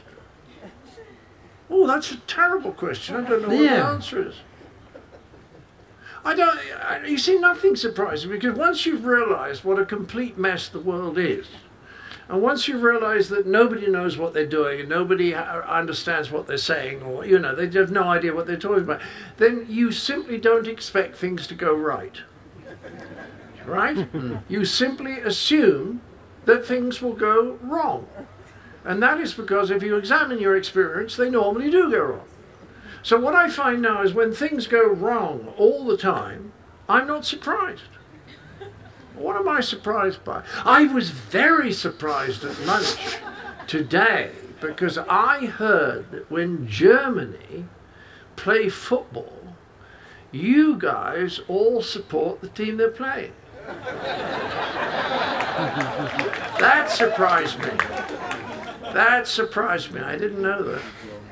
That will lead us to a really well-fitting passage in your book. As Jonas starts reading. Which one is this? It's the one in Ibiza. Oh, that's... I thought you went to Ibiza to actually write a screenplay, but did enjoy life. It's perfect. More than writing. I'm searching. Oh. Graham und ich hatten die Dinge auf die sehr leichte Schulter genommen, seit wir nach Ibiza gekommen waren und deshalb kaum etwas für die Entwicklung des Drehbuchs getan. Und nun stand erst einmal die Fußball-Weltmeisterschaft an und verzögerte unsere Arbeit noch weiter. Aber ich hatte schon Tickets für sämtliche Spiele, also ließ ich Graham auf Ibiza zurück, flog mit Tim und Connie nach London und setzte sie dort ins Flugzeug nach New York. Es war ein trauriger Moment, keiner von uns war sich sicher, wann wir uns wiedersehen würden. Aber kaum war Connie weg, riss ich mich zusammen und bereitete mich auf den anstrengenden Prozess vor, England beim Fußballspielen zuzusehen. Es begann mit einem 0:0 Unentschieden gegen Uruguay nach einem Spiel, das derart langweilig, reizlos, bleiern vorhersagbar und so absolut hoffnungslos bar jedes Versprechens auf Erlösung gewesen war, dass ich etwas sehr Dummes tat. Ich schenkte Bill Oddie mein Ticket fürs Endspiel. Ja, ich weiß. Aber ich war mir sicher, dass es dieses englische Team maximal bis zum Halbfinale bringen würde. Und auch das nur mit Hilfe von ein paar Wundern. Deshalb rief ich Graham an und erklärte ihm, dass ich früher als erwartet zurückkäme, damit wir mit dem Schreiben anfangen konnten, was das wachsende Schuldgefühl angesichts meiner langen Pflichtvergessenheit ein bisschen abbaute. Dann ging ich, nimmersatt, auf der Suche nach einer Geißelung ins Wembley-Stadion, um mir die nächste Quälerei anzutun. Das Spiel gegen Mexiko, dessen Team auf höchst originelle Weise begann. Nach dem Angriff spielte der mexikanische Mittelstürmer den Ball einem Innenstürmer zu, der ihn ohne Zögern direkt zum englischen Torwart Gordon Banks schoss. Dann zog sich die mexikanische Elf bis zum letzten Mann in ihr hinterstes Spielfeldviertel zurück und zwirbelte sich trotzig die Schnauzbärte. 10 Sekunden später starrte uns ein torloses Unentschieden ins Gesicht. Und starrte und starrte und starrte 37 Minuten lang und dann Bobby Charlton. Er holte sich den Ball im Anstoßkreis, wich nach links aus, beschleunigte nach rechts und donnerte einen grandiosen 30-Meter-Schuss in die obere linke Ecke des mexikanischen Tors, was Szenen himmlischer Seligkeit und vor allem Erleichterung auslöste. Das ganze Stadion war auf den Beinen, jeder sprang herum, riss die Arme hoch, jeder umarmte jeden und brüllte ekstatisch, auch ich. 10 Tage später, als der wundersame Bobby Charlton die beiden Tore schoss, die England ins Finale gegen Deutschland katapultierten, saß ich auf demselben Platz. Und noch am selben Abend saß ich, Idiot, im Flugzeug nach Ibiza. Also machten Graham und ich uns an die Arbeit für unser erstes Drehbuch. Ich kann guten Gewissens behaupten, dass wir nicht die geringste Ahnung hatten, was wir da taten. Natürlich hatten wir keine Ahnung, dass wir keine Ahnung hatten, weshalb unsere Begeisterung auch keinen Dämpfer bekam. Und da wir vorher auch nicht groß recherchiert hatten, wussten wir ebenso wenig über die Arbeitsweisen eines Meinungsforschers wie über die Funktionsweisen der britischen Politik.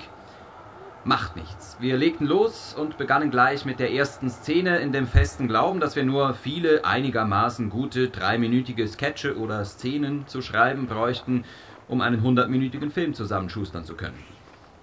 Das war der Optimismus zweier Jugendlicher, die nach dem Zusammenzimmern eines Geräteschuppens beschließen, eine Kathedrale zu bauen.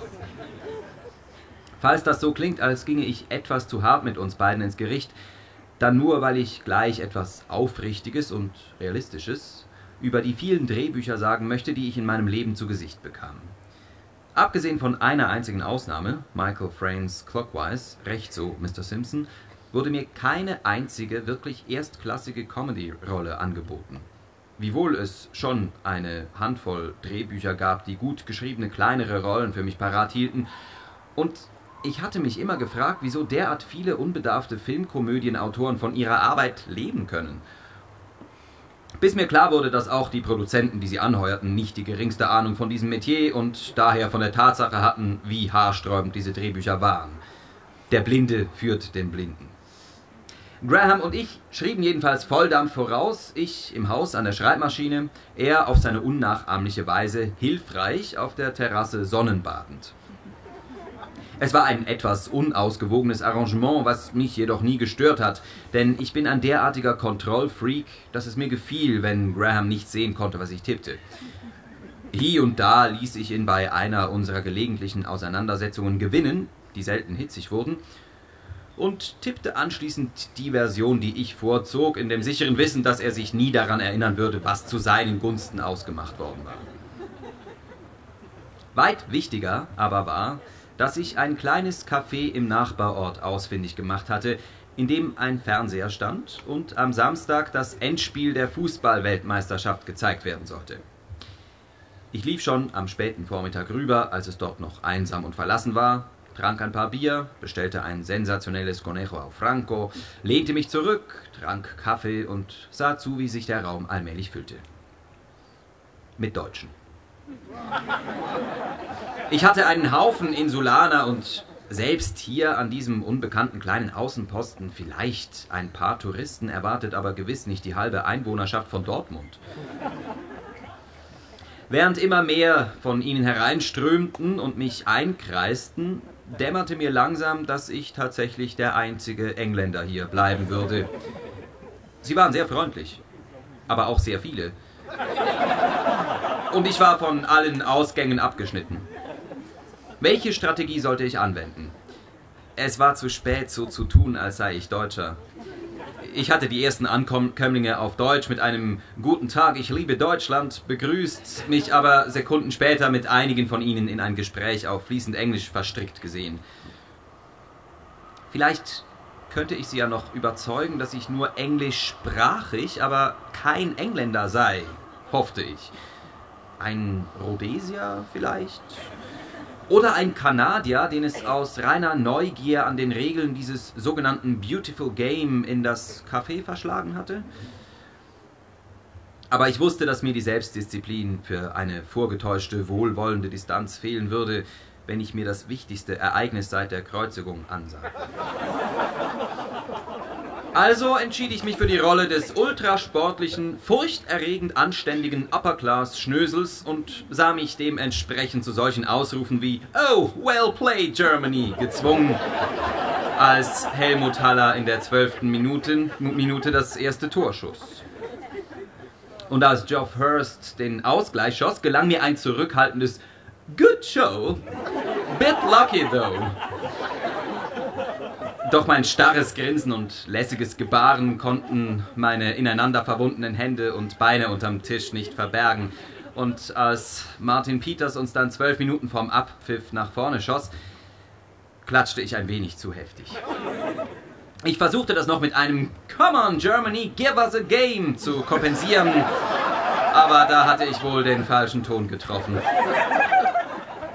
Der Moment meiner schwersten Prüfung kam in der letzten Minute der normalen Spielzeit, als Uwe Seeler Jackie Charlton foulte und dieser Schweinehund von einem Schweizer Schiedsrichter-Idioten seine Nazi-Sympathien durchblicken ließ und die Frechheit besaß, England zu verwarnen, um dann auch noch Schnellingers unverschämtes Handspiel zu ignorieren und diesem Preußenschwein namens Weber zu gestatten, den Ausgleich zu schießen.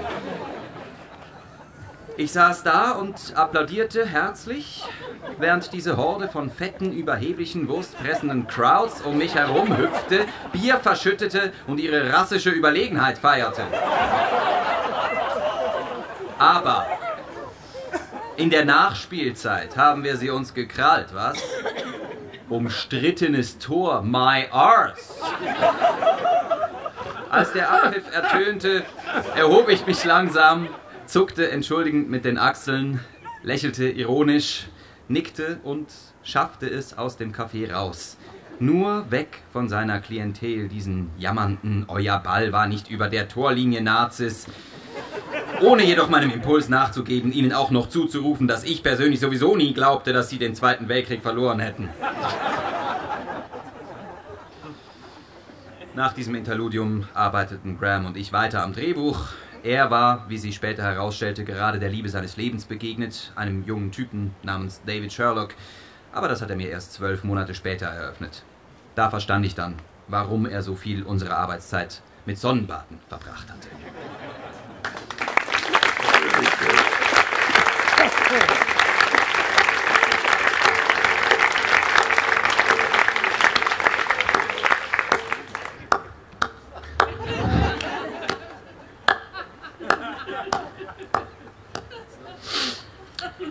Reminds me on your... It was very funny, wasn't it? Yeah. Well Yeah. read. Well read.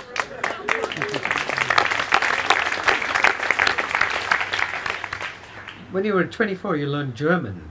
Yes. Why was that? I don't know. I really don't know. I mean, you know, sometimes you think that Japan is interesting and China isn't, and where does that come from? But I will tell you the strangest thing that happened to me about 7 or 8 years ago. I had a dream.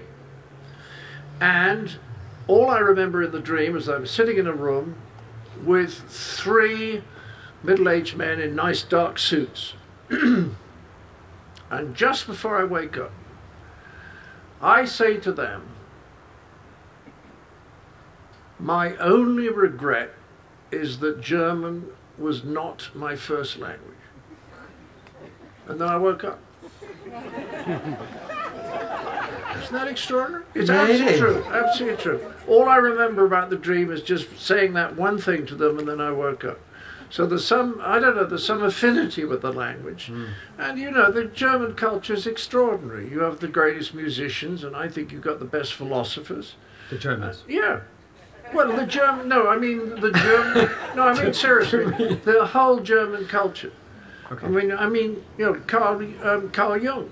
Yeah, You know. and Albert Hoffman. And Albert Hoffman, and who was that marvellous man who went off and played the organ in the Albert Schweitzer.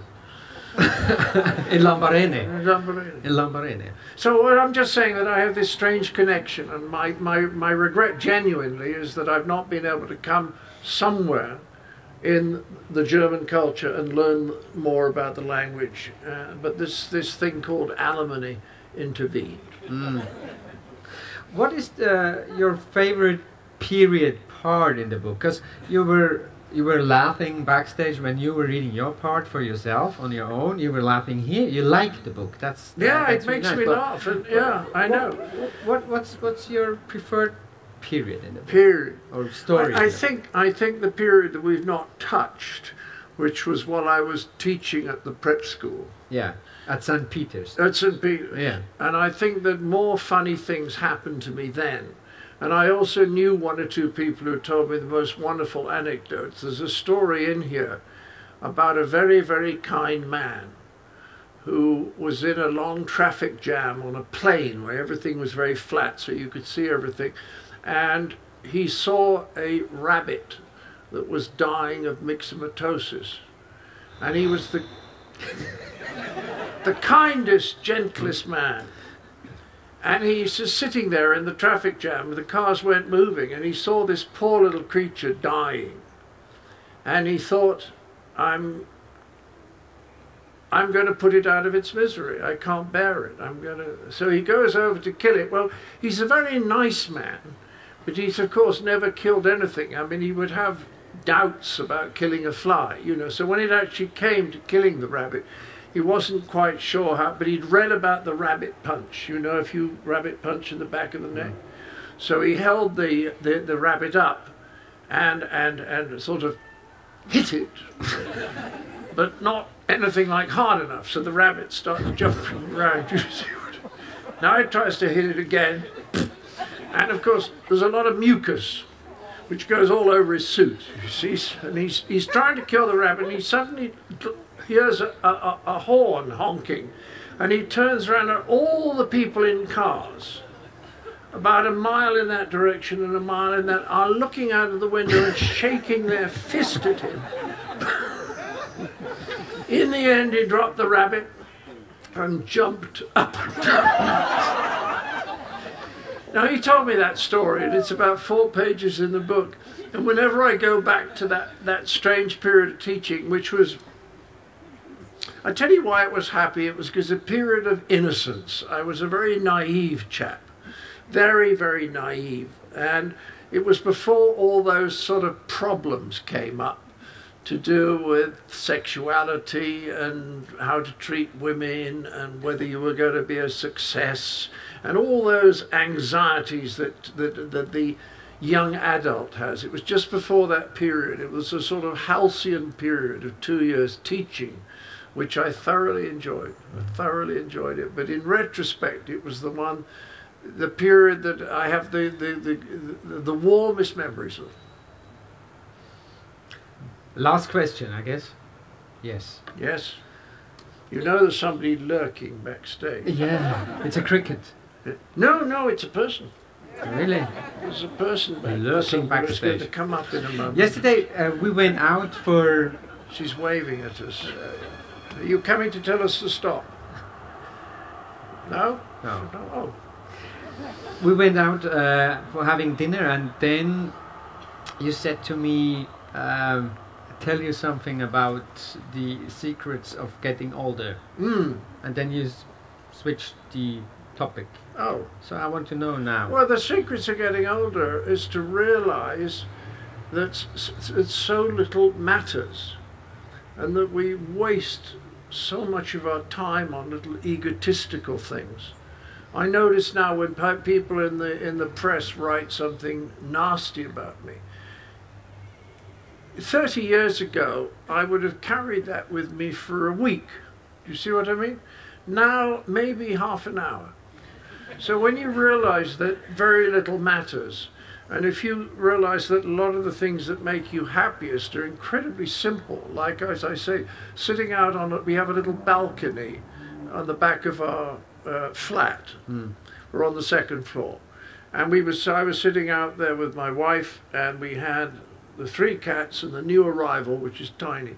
And I was drinking a gin and tonic, and I said to her, it doesn't get any better than this, does it?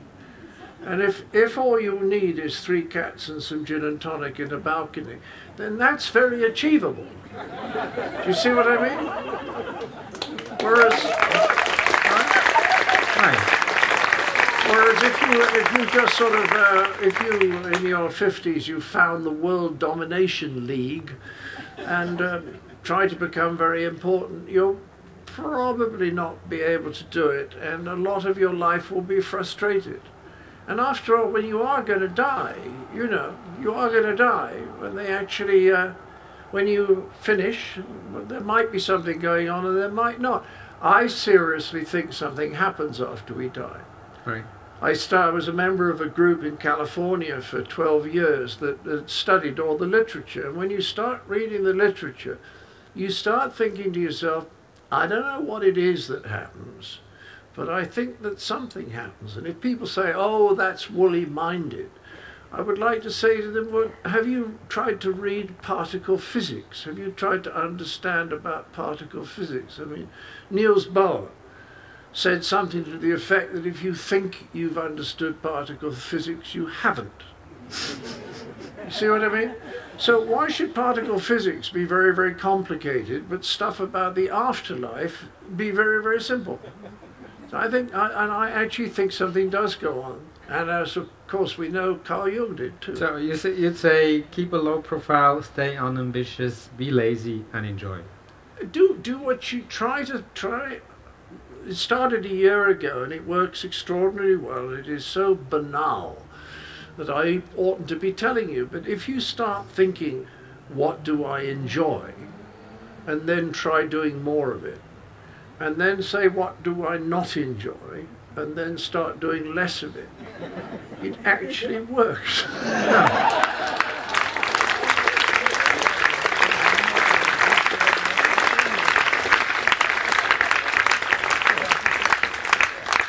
So I enjoyed it very much with you. Therefore, I'm going to meet you at 10:30 at the Kaufleuten. Yes, we're leaving here and going over to what's it called? Kaufleuten. Kaufleuten. Kaufleuten. Kaufleuten. Kaufleuten. It's like a cow. We should do more question and answer when we get there. Yeah. Yes? Yeah, I'm sorry. But if you're going to come, we're going to do some question and answer. Yeah. Thank you, John Cleese. Thank you, Jonas Rühr. Thank you.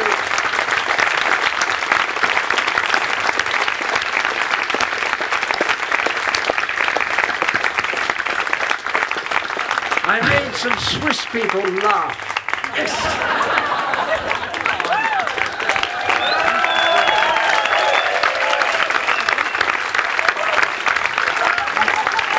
Thank you.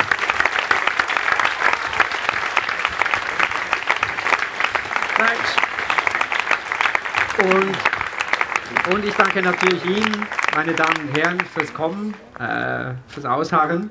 Ich möchte an dieser Stelle noch darauf hinweisen, dass ursprünglich eine Signierstunde vorgesehen ist. Die entfällt für heute, wird aber morgen nachgeholt um 5:30 im Festsaal des Kaufleuten. Also Sie können da das Buch erstehen, signieren lassen, das Buch, das Sie bereits gekauft haben, mitbringen, unterschreiben lassen oder einfach nur unterschreiben lassen, was immer Sie mitbringen. Sie haben ja John Cleese jetzt gesehen, der unterschreibt allerhand. So, gut, das wäre es für heute Abend. Ich wünsche euch einen schönen Sommer. Nach wie vor genießt es. Dankeschön. Ciao.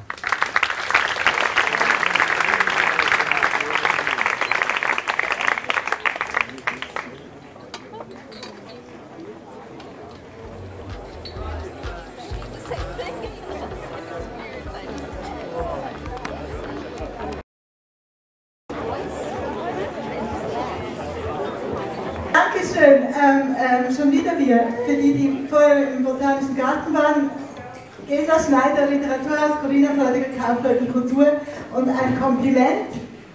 Dieses hier ist das spontanste Publikum der Welt. Heute um 10 haben wir kommuniziert, dass es diesen Abend hier geben wird, diesen Zusatzabend, und ich bin wirklich begeistert und vielen Dank fürs Kommen.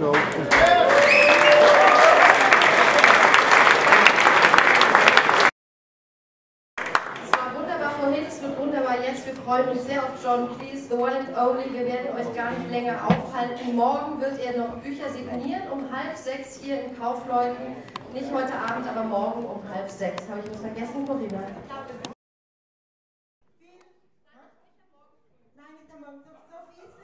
so viel sind wir nicht. Morgen spät nachmittags, früh abends.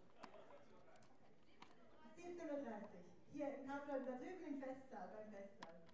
Und jetzt, da wir nur noch Hannes Hupe moderieren, Jonas Rühr wird vielleicht lesen und bitte, und wir wissen überhaupt nicht, was passiert.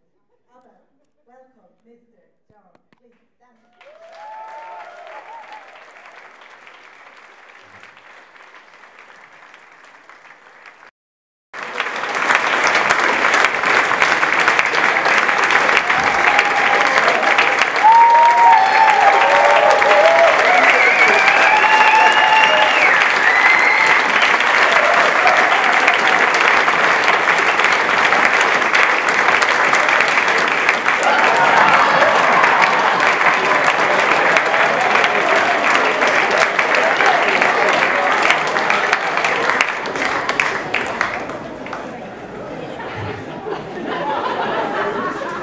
Be careful, John. You were at the other place. Did you pay twice? No. But you were amazing. He's a very good audience, that guy. I watch the audience very carefully, and I still pick out who I like.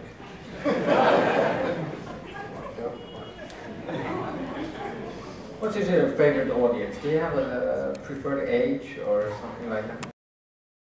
What's nice, intelligent audiences get the jokes quickly, but they don't laugh so long. That means it's much easier to get a good pace on the show. The worst shows are often Friday or Saturday night in the theatre because people have been drinking. They're a little bit slow. You see what I mean? So you're not sure if they got the joke because there's a pause and then you're just about to go on and then they laugh. They laugh and laugh and laugh and laugh and laugh. You want them to shut up so you can get on with it. So the audiences that laugh quickly and not so, I mean immediately and not so long, they're the best to play. You have some fairly terrible audiences on the way. Yeah. Shall I tell them about the ladies? Yeah. The worst I ever played was in Dunedin. I was touring New Zealand in 1965, I think it was, 1964. And we were very well received. We were well received in Christchurch, Auckland, Wellington, Nelson. They loved us. And then we got down to the South Island, we got down to Dunedin. And that was fine. You know, it's a dull city. There's a lot of Scottish people there. You know what the Scots are like. They're Presbyterians. Do you know what a definition of a Presbyterian is? It's somebody who has a sneaking feeling that somebody, somewhere, is enjoying themselves.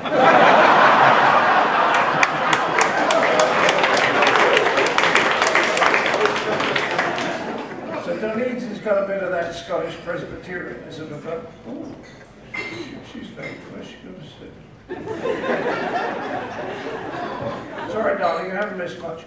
I tell you what, I just told a joke about Presbyterians. I said, the thing about Presbyterianism.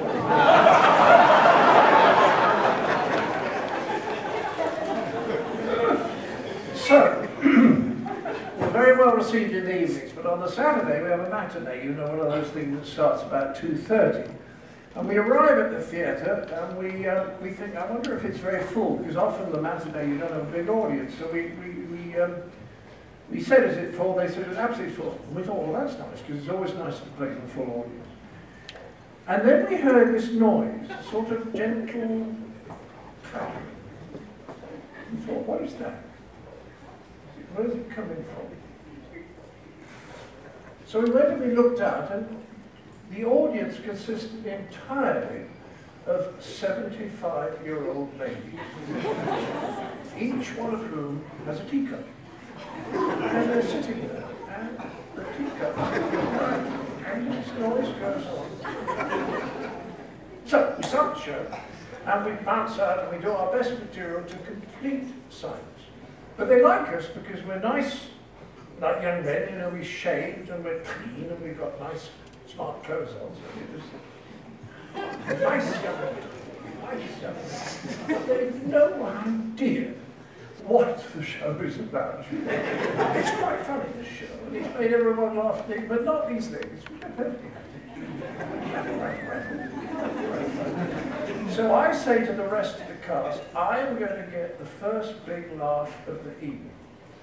Because I was doing a sketch, it was rather good. We were doing Old Testament news. And I was doing the Old Testament weather forecast based on the plagues of Egypt, you see.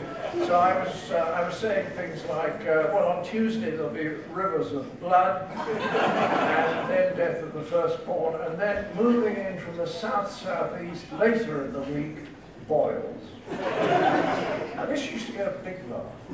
So I said, I'm going to get a laugh. They said, you won't make them laugh. I said, I'll make them laugh. When I do boils, I'll make them. They said, all right. So we started betting. And I bet about £30 which was a lot of money to us in those days, about £30 that I was going to get the first laugh, you see. So I got to the point and I said, the rivers of blood and death of the firstborn are moving in from the south-southeast, and I paused and I said it extra loud so that it would get through the hearing aids. Boils! Just like this. Absolutely silent. And then screams of laughter. But the laughter wasn't coming from the audience. It was coming from the wig. Friends had just won £30. And they were howling with laughter, and right in the middle of the stage, I just stand there and I just went.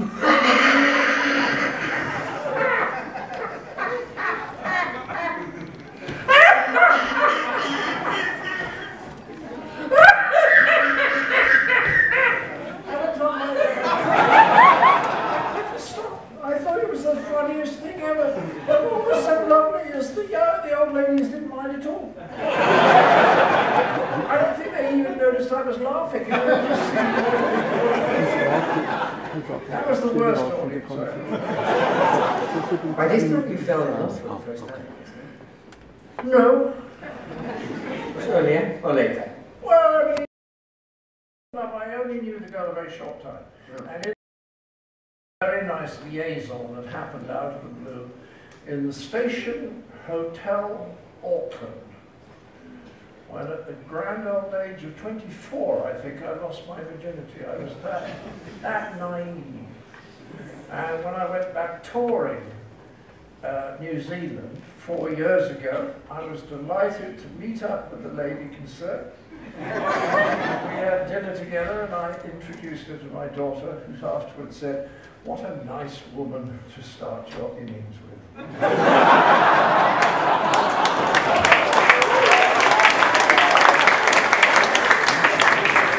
Nowadays you're very well experienced with women, no? Yes, I have been married for 30 years. That is not continuously, that's adding all the bits together. And I guess I've spent a lot of time with the opposite sex, and I still don't begin to understand them. But I have finally found the most wonderful girl whom I married 3 or 4 years ago. And she's just extraordinary, and we laugh all the time. How did you meet? Shall I tell you the real story? Yes. Nobody here from the Daily Mail.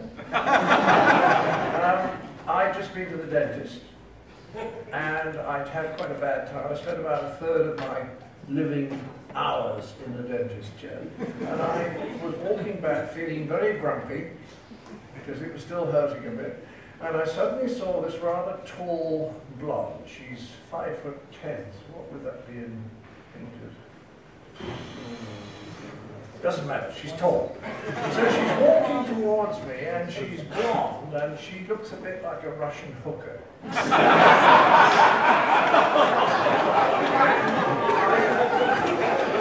There's lots of them in London. And I thought to myself, stuck up bitch. I'm not going to give her the time of day. Let's hope she's true. I thought she's one of those women who's so beautiful that, you know, she can... So I'm not even going to look. So as I walked by, Edith glanced at the last moment. She glanced at me, and I took 2 steps, and I stopped, and I turned around, and she'd done the same. Isn't that amazing?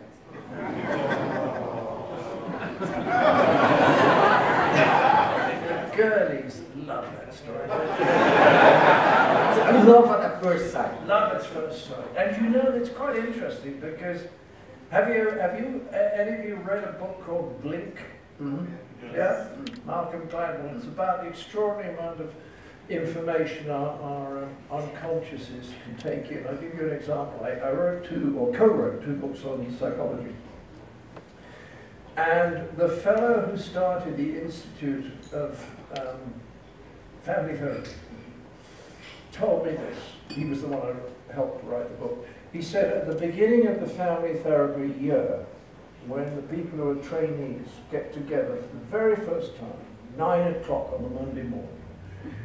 They're asked to go into a room and not to talk to each other and just to circulate, just to walk around the room just looking at people. And they're asked to choose someone from that small number of people, maybe 18, 20 people, choose someone who either reminds them of someone in their own family or who they would like to have had in their family, just on looking. And then they ask them to sit down in the pairs that have formed and discuss their personal histories. And what you find is that the people who select each other have got something, sometimes a lot, in common. Like they both lost a parent early, or they travelled a lot, or they're the youngest, you see?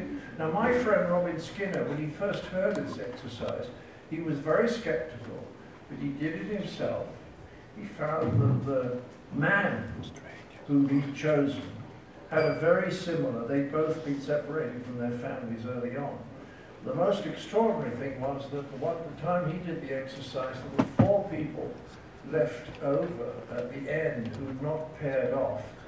And it turned out that they were the only 4 orphans in the group. You see? So the amount of information we can pick up is phenomenal. And that's why women are much better at personal relationships than the men are, because they trust those tiny little intuitions better than we do. But let's go back to the first date with Jen. You just came from the date. Oh yes, we talked for 10 minutes. You could talk back then. Oh yeah, you could talk. It wasn't that character. She asked me if I'd do a signature for her mother, who is now, of course, my mother-in-law. What I like about her being my mother-in-law is that I am older than she is.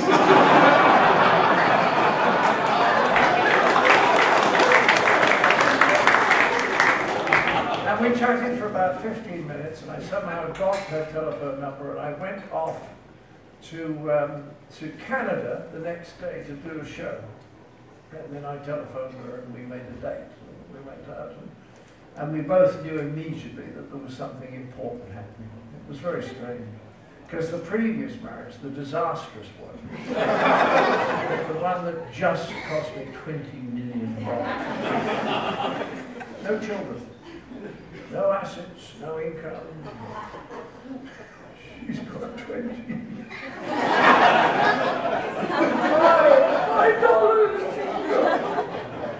I make a joke on stage. It's a very naughty joke. I say I have to pay $20 million. The audience will go, and I say, no. My Californian lawyer tells me that I got off lightly.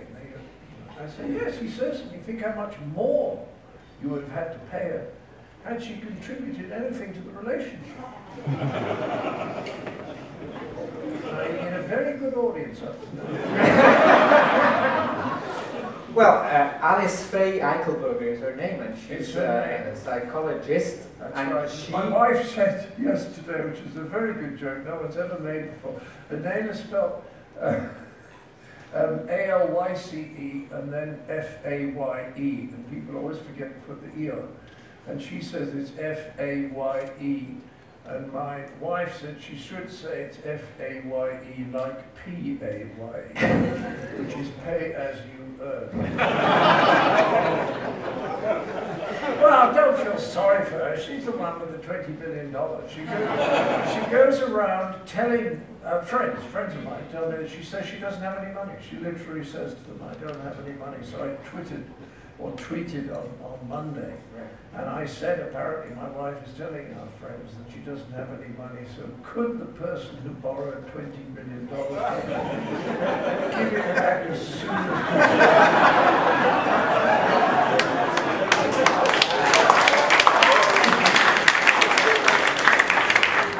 She wrote a book called How to manage your mother. Yes, she wrote a book called How to Manage Your Mother, and I rewrote it for her. Are there any royalties? Or? Oh, not for me.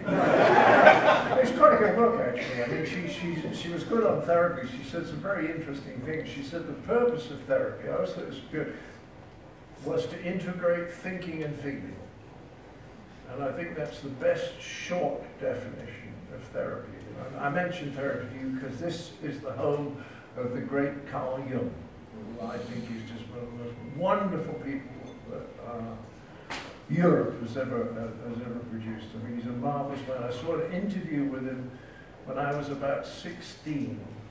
The British Broadcasting Corporation sent somebody out to interview him. And what I've discovered now is that although the Freudians are still very strong in places like New York, if you go out to the West Coast, where you find, I think, in San Francisco and around the Silicon Valley and Big Sur down there, the Esalen Institute, the Noetic Institute, these places, where they are interested in all the things that don't quite fit into the current paradigm in science. And these are scientists, but they're very open-minded. Maybe Hollywood could be an explanation for the Californian idea of why is Jung bigger there. I don't know what it is. I don't know. It's just that people always, the more energetic and the more exploratory ones always went west. But in San Francisco, of course, people, people come together, they cohere if they're in a particular set of mindset. And they all think that Jung is really the great psychological thinker. You live in California. I lived there for 10 years. Yeah. But people don't realize how much Jung's affected us. I mean, he came up with extrovert and introvert. And now in management, both in America and England, there's a standard personality test called the Myers-Briggs personality test, which is actually based on Jung. So he is a truly amazing man. You made some films about psychology in terms of business. Well, a friend of mine whom I liked very, very much indeed asked me if I wanted to be part of a company he was going to form, which was going to teach people management, sales, customer relation skills, things like that. And we made 240 films over a period of 20 years. It was very interesting because you sit down with someone and you say, well, how do you run a meeting? We've all sat in meetings. And the expert is really able to tell you what screws up a meeting and what you have to do. And I found it because the writing is always the difficult bit. But the actual research data was absolutely marvelous, finding out how to interview people or how to take decisions and things like that was really very, very useful. Was psychology always a key in your work concerning the writing, actually? Or was it conscious? I think I wanted to be a psychologist, but I came from, lower middle class. I don't mean we were desperately poor or anything. All I just mean is that we didn't have any great education. Nobody in my family or no relation at all ever been to a university or anything like that. So I didn't really know what psychology was. I had a vague idea, but I remember now watching BBC black and white programs when I was 15, and I can still remember them so clearly. So there must have been something in me. I can remember the first time I saw a hypnotist, and it was done in very scientific conditions, and the hypnotist said to the guy, he hypnotized him, and he says, go out of the room now, and then come back in a couple of minutes, and I just want you to go over to the vase, remove the flowers from the vase and pour the water onto the carpet. And he came like you did here. Yeah, right. Exactly. I was just sort of presaging what that was going to do. He did exactly that. He came in, he walked over to the flowers, he took the flowers out and poured the water and put the flowers back in, and then he went and sat down as though nothing had happened. And the psychologist who'd hypnotized him said, "Can I ask why you did that?" And he went completely blank. And then he said, well, I thought I saw some smoke down there, and I thought maybe someone had dropped a cigarette, so I thought I'd better put the... And the point was, he sort of believed what he was saying, and it was complete nonsense. And that was the first time that I realised the power of the unconscious and how much it runs our lives a lot of the time without us knowing about it. So that's the explanation why Monty Python is that big. You were always hypnotized when you wrote it back then. No, we were on drugs.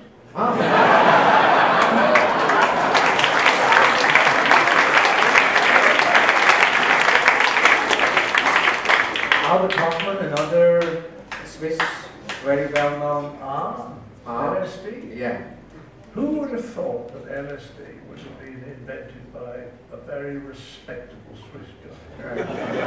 He did it himself. Well, that's what I like about Switzerland. I think this is the best run country in Europe. But because it's well run, you have lots of arts running. You know what I mean? Lots of festivals and all that. Right. And I think people with a certain likeness about them, because you've got the reputation of the world for being very stodgy. Not what I say. Not what I say. I guess it's because Alice Faye Eichelberger is having a bank account here. She probably does. Yeah. And you grew up in Weston Supermare, which is Latin super mare for on the sea. And your I have to say there were very few Romans there. But they had been there 2,000 years before, right? And they put a few rocks down. People said it was a Roman camp. I think what they mean is that a couple of Romans once camped there. And your father's name, family name, yes, actually is Cheese. And you then he changed his name into Cleese. Yes. When you were at school, you were always called Cheese. Yes, they always called me Cheese. And I said, I don't know why. He said he'd changed the name because he was fed up with being teased. But why would you change Cheese to Cleese? You know, you could change it to O'Hara or Finkelstein or something like that. Why change it to something so maybe in the army they weren't smart enough to associate Cleese with cheese. Has Cleese a certain meaning? No, it means nothing at all. It means absolutely nothing. Right. Whereas cheese is a good old name. You can find cheese and cheese man. You can find them everywhere. And they were just people who made cheeses. Jesus. Yeah, right. And, yeah, we're very much into cheese. I know. Yeah. Oh, it's another thing I like about. I wrote a sketch once. I said we're passing through Switzerland. We said we're on a coach racing through Europe. I said we're passing through Switzerland in a moment. You'll get a small piece of chocolate. You'll find it in a small envelope. Eat it up quickly. It's a small country now. Switzerland is known for its mountains, cheese, clocks, and chocolate. Nothing else. Remember that line. Remember that line? Yes. What were you asking? I was asking you. I was asking you. Cheese. Please. We're very much into cheese here. We're in Switzerland. I like kissing. I don't mind. No. I'm very used to be kissed by elderly men. Is there a word for that particular tendency? No, I don't want to label myself. Okay. It's too. But you're pleased about the same-sex marriage, are you? Yes. Yes. I'm very open-minded. I think it's true. Because I'm from Switzerland. Yes. I know Jung. I know Albert Hoffman. That's right. And you're very good on drugs. Yeah. Oh. I feel hot. What about you? That was nice. Anyone down there want to spread? It's hot, isn't it? Well, I'm going to see if I can take my jacket off. So, anyway, is the book you wrote. It's 500 pages about a life. And I suggest that you're going to read just a little tiny bit. A little bit. Yeah? I'll read a little bit about my first stage appearance. And this is absolutely accurate because I went to an English public school, you know, which is all right academically, and sports are considered to be enormously important. But there's not a lot about arts. And my college, or my school, was called Clifton College. So I say, as for the arts, The best way to give you an idea of the Clifton College perspective on arts is to present you with a single fact. The painting teacher was a former Scottish rugby football international. For a Christmas present one year I bought him a painting by number set and delivered it by hand. I missed out on music because there were too many games to be played, and I have gone through life as a result utterly ignorant of music's grammar. So when Sir Thomas Beecham, who was a famous orchestral conductor in England, said, "The English may not like music, but they absolutely love the noise it makes," I know exactly what you mean. Then I go on to say my life was not a total cultural desert. In my last year, my group in the school decided to put on a production of Dr. Faustus. Now, two of the boys were interested in acting and going on to become actors, so they were given the big parts, Faustus and Mephistopheles. I was given the smaller but crucial role of Lucifer, Prince of Darkness, the embodiment of evil, the Antichrist himself. Now, I realized right from the start that playing Satan gave me a chance to prove myself as a serious straight actor, but I'm afraid it was a devil too far.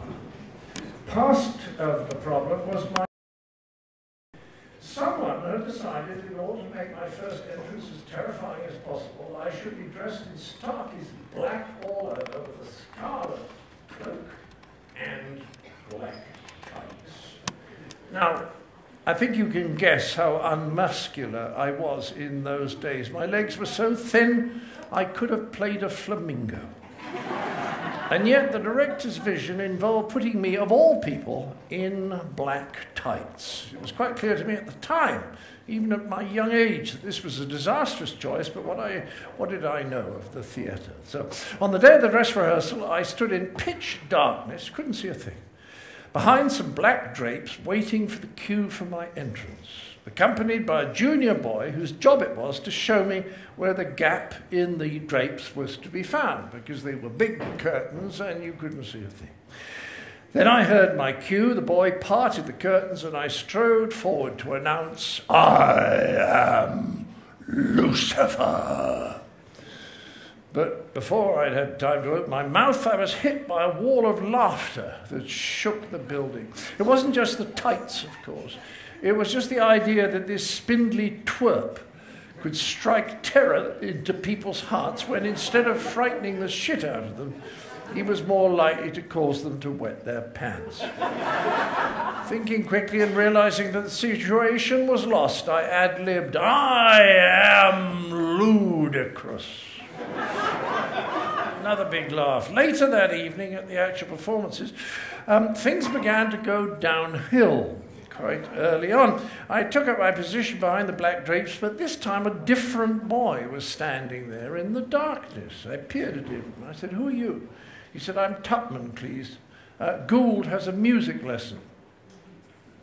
I said, "Oh, so you're parting the drapes for me?" "What?" I said, "You're parting the drapes so that I can get on stage?" He says, "Oh, well, I don't know about that." I said, "Well, what are you doing here?" He said, "I don't know, please. He just asked me to stand in for him." And now I can hear my cue coming up on stage, and I have to go on in a few seconds' time. And so I start groping the black drapes in the dark, trying to find the gap, desperately grabbing at the pitch black cloth in search of an opening as the seconds tick away. And there's my cue. So what do? I walk straight forward into the drapes, and I keep trudging on against the weight of all the velvet cloth that's clinging to me, and the audience starts to giggle at the sight of this strange, increasingly large bulge in the back cloth that is ever more slowly making its way towards them. The actors step back in alarm. At least I'm frightening someone. And I manage just to keep moving, so that when I have reached a point about halfway in the front row of the stalls, the drapes at full stretch start sliding back over my head, and revealing a strange creature, a lacquered stick insect, apparently in a fright wig, who announces, "I am Lucifer," by which time most of the audience have lost contact with their chairs. I didn't try straight acting again for 37 years, when I played Kenneth Branagh's tutor, Dr. Waldman, in the film of Frankenstein. And that time I was a triumph. I didn't get a single laugh, not even when Robert De Niro stabbed me to death.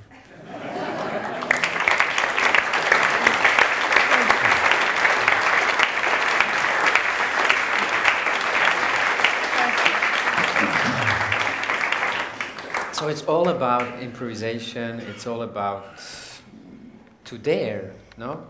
Yes, I think it's true to say that the greatest mistake that you can make when you're trying to do anything artistic, and I personally think that this applies in an odd way to sport too, is to try not to make a mistake. You know? Mm. I was talking to a famous ballet dancer in Australia about a year ago, and I said, "Do you have a word?" It was to do with writing the book, because I was doing it in Sydney. And I said, "Do you have a word for people who are just not natural dancers?" And he said, "Yes, they're called the tryhards." You know? That if you've got to work that hard at something, then it's what you produce is unlikely to be very, very good. Does that help? Yeah. Yeah? Yeah, that That's helps. a key thing. I mean, Wimbledon's on at the moment. I used to know Virginia Wade. Now, most of you will be too young to know her name, but she was the last English woman to win Wimbledon. And I asked her about the game, and she said it is now a completely different game from what I was playing. She said, "When I was playing with the wooden rackets, you had to have some talent." And she said, "Now, if you're strong and fit and prepared to play and work out 6 hours a day, you can become very, very, very good indeed without having any real natural talent." And I think when people often say to me, "Well, does this happen because of genetics or because of environment," the old argument. And I think the answer is, if you're going to be good at anything, you've got to have some ability to start with, but you've also got to put in a great deal of hard work. And there's been some very interesting research on that. At what point you figured out that you're really good into the thing you do? Comedy? Yeah. Quite late, because I did a show at Cambridge, and I was never picked out as the star of the show. There were guys called Tim Brooke-Taylor and Bill Oddie, you might have heard of them, who were very good. They were fine performers. They got picked out. Graham Chapman used to get picked up, but I never was, so I kind of settled on the idea that I was quite good, but nothing special, but that I sensed that I was really good at writing. And that's what I believe now. I think I am. I'm a good performer in certain roles, but I think I can be a very good comedy writer. So over the writing or being an author, you became an actor? Yeah, yes, but that was for a number of reasons, and it was partly because, as you know, actors don't have easy lives. They sit around waiting for the phone to ring. This is not fun. If you could look at him. But if you, well, if you can write some stuff, right? If you can write stuff which you then perform, you've created something for yourself to do as an actor. And the truth is, of course, that the actors who are lucky enough to be in work are very much better paid than the writers. And I know this surprises people, but my experience has always been there are so many good actors out there, really fine actors, but so few good writers. You know, I can probably think of 6 top-class comedy writers in England at the moment, 6 of them. Whereas you can go to Ipswich or Hemel Hempstead and go and see a small company and 5 or 6 of the people on stage are going to be terrific. And of course the ludicrous thing is that the acting is paid much better than the writing, and the writing is actually so much more difficult. How important is seriousness in writing comedy? Is what? Seriousness. Well, you have to learn the rules before you can break them, you know. You have to learn, we have to work at anything. And at the beginning, if you just work with being funny, then you work with jokes and short sketches, and then the sketches get a little bit longer. And then after you've done that for a bit, then you want to write something that's maybe half an hour long. So I went from Monty Python to Fawlty Towers, you see, and then when I'd done Fawlty Towers, I was really pleased with that. I thought, well, I'd like to write one movie. And I think that's the biggest challenge, because I suspect if I said to you, write down the name of 10 really great comedies, I think you'd find that you were struggling by the time you got number 6 or 7. Whereas if I said 10 great dramas, you could do that easily. It's much, much harder to write a really funny film than a very good dramatic film. The funny thing about it, about your movies, is that they always deal with animals. So even in the title, Fish Called Wanda, Fierce Creatures. I think there's something funny about animals. No, I mean, yes. Tell us more about I don't know what. I mean, there's lots of sketches in Python about animals and lots of sketches about food. And of course, sometimes animals are the food. But I don't know why it is, but they've always struck me as being funny. And I think what's so is you can see them. My wife's father told me that he was once watching tigers in India. You know, he'd gone to one of those places like Tiger Tops or whatever they're called, and a huge, magnificent tiger came down to the water to drink. There's nothing around. He put one of his paws on a rock, and the rock shifted and went bloop, and he sort of almost fell in the water. And Jenny's dad said the first thing he did was he looked around to see if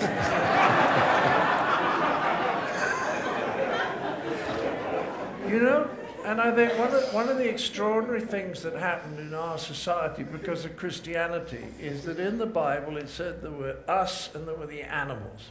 And I've met a number of people who have studied, like Jane Goodall, who when she first got to Oxford, any suggestion that any of the great apes, for example, could have any emotions that were anything like human emotions was regarded as ridiculous. It was soft-minded, it was anthropomorphism, rubbish. Now, of course, everyone accepts that. And I think that when you're with animals, and Jenny and I, my wife and I have well, I was going to say we have 3 cats. Since last week we have 4 cats. We've got little ones. And 3 enormous ones, the biggest of which weighs 11 kilograms. These are such What's her name, actually? The little one? Yeah, the 11 kilo. He's called Felix. Felix the cat. Felix the cat. And then there's Teddy, who's rather suave and dresses well. And sort of wanders around the flat in a very superior kind of way. And then there's one called Heaven, who is coloured exactly like a Siamese cat. And he's rather bad-tempered. And he sits there looking slightly annoyed all the time and occasionally goes, as the other ones go by. And then there's the new one who is absolutely wonderful, as a little ginger. And the big ones are Maine Coons. How did we get onto that? Yeah, because of the animals. So animals, yeah. And I just think that the being with animals and enjoying them and looking at them, I mean, I would far rather that a very good friend of mine died than one of my cats. Right. You know, because the cats are... We don't really mean it. But you know, the cats become so much a part of your life, cats and dogs. For 15 years, they're part of the furniture. Whereas you see your friends every month or something like that. So... And there's even one species which is really, really close to you, that are the lemurs. Oh, I like little lemurs. And there's a lemur named... There's a lemur named after me, and I had lunch with a lovely guy here today, a Swiss guy, an academic. He is a primatologist. In other words, he studies apes. And he discovered a new species of lemur in Madagascar, and he wrote to me 10 years ago, and he said, would I allow him to name it after me? Isn't that wonderful? Right. So I have a lemur. Its Latin name is Avahi Cleesii, and its normal name is Cleese's woolly lemur. And I think it's the greatest compliment I've ever been. You know what I mean? Because in years, when I'm dead, and people think, Cleese, was he a footballer? You know, all that kind of thing. I will have a lemur named after him. An ape, actually. No, a lemur. Well, it's not really. There's arguments. It's boring. Right, okay. They're very, very, very lovely little creatures. They're very, very good-natured. They're kind, and they wage war in the most admirable way. Because if one tribe of lemurs comes up against another tribe of lemurs, they do a little bit of warning. They go, and then they go, and from sense organs, or what they call glands, they produce really foul smells, and then they turn their backs and they wave their tails in order to send the nasty scent towards the enemy who are doing the same thing. Now that's a way to wage war. Which refers to cheese, actually. Yes, Oh, yeah, exactly. Shall we do a little reading? Yes, from let's Jonas? do a reading. Yeah? Jonas Rüegg. Do the football. The football. Do the football, yeah. The football. Football. Where you were in Ibiza and tried to write a screenplay, but rather enjoyed every other thing of life. Graham und ich hatten die Dinge auf die sehr leichte Schulter genommen, seit wir nach Ibiza gekommen waren. Und deshalb kaum etwas für die Entwicklung des Drehbuchs getan. Später mit einigen von Ihnen in ein Gespräch auf fließend Englisch verstrickt gesehen. Vielleicht könnte ich Sie ja noch überzeugen, dass ich nur englischsprachig, aber kein Engländer sei, hoffte ich. Ein Rhodesier vielleicht? Oder ein Kanadier, den es aus reiner Neugier an den Regeln dieses sogenannten Beautiful Game in das Café verschlagen hatte? Aber ich wusste, dass mir die Selbstdisziplin für eine vorgetäuschte, wohlwollende Distanz fehlen würde, wenn ich mir das wichtigste Ereignis seit der Kreuzigung ansah. Also entschied ich mich für die Rolle des ultrasportlichen, furchterregend anständigen Upper-Class-Schnösels und sah mich dementsprechend zu solchen Ausrufen wie "Oh, well played, Germany!" gezwungen, als Helmut Haller in der 12. Minute das erste Tor schoss. Und als Geoff Hurst den Ausgleich schoss, gelang mir ein zurückhaltendes "Good show, bit lucky though." Doch mein starres Grinsen und lässiges Gebaren konnten meine ineinander verwundenen Hände und Beine unterm Tisch nicht verbergen. Und als Martin Peters uns dann 12 Minuten vorm Abpfiff nach vorne schoss, klatschte ich ein wenig zu heftig. Ich versuchte das noch mit einem "Come on, Germany, give us a game" zu kompensieren, aber da hatte ich wohl den falschen Ton getroffen.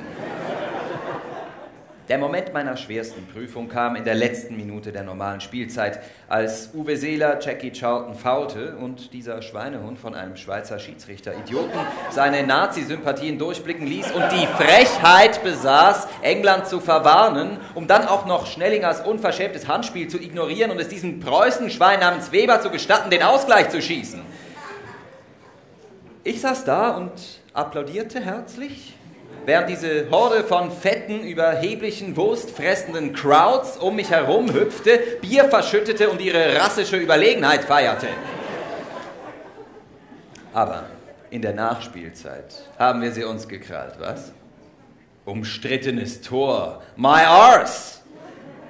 Als der Abpfiff ertönte, erhob ich mich langsam, zuckte entschuldigend mit den Achseln, lächelte ironisch, nickte und schaffte es aus dem Café raus.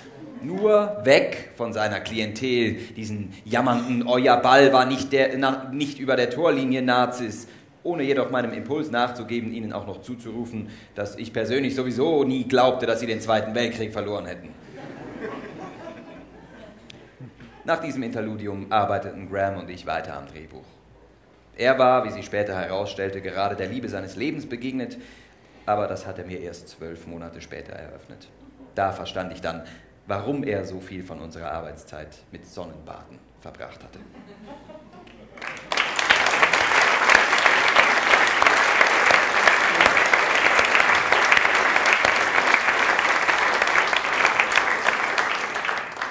was a very emotional moment. The soccer moment. Yes, I used to care very much about football. But I decided recently that I was supporting Switzerland.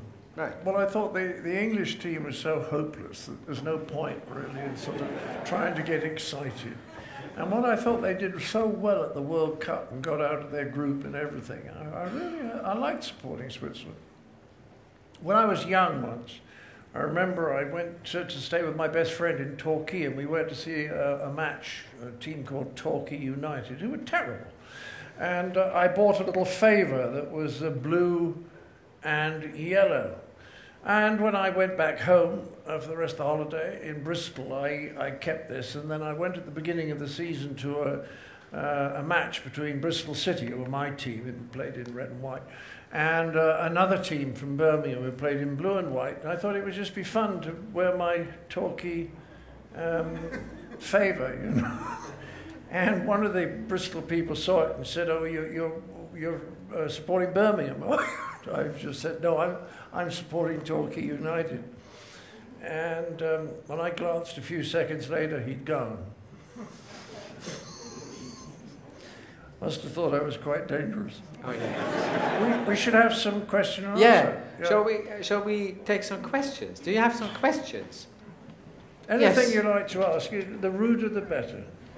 Yeah. Is anybody having a rude question? A nice rude question. I haven't got a rude question. I was just wanted to know your opinion of the upcoming Ashes series. I'm a little anxious. He's talking about cricket now.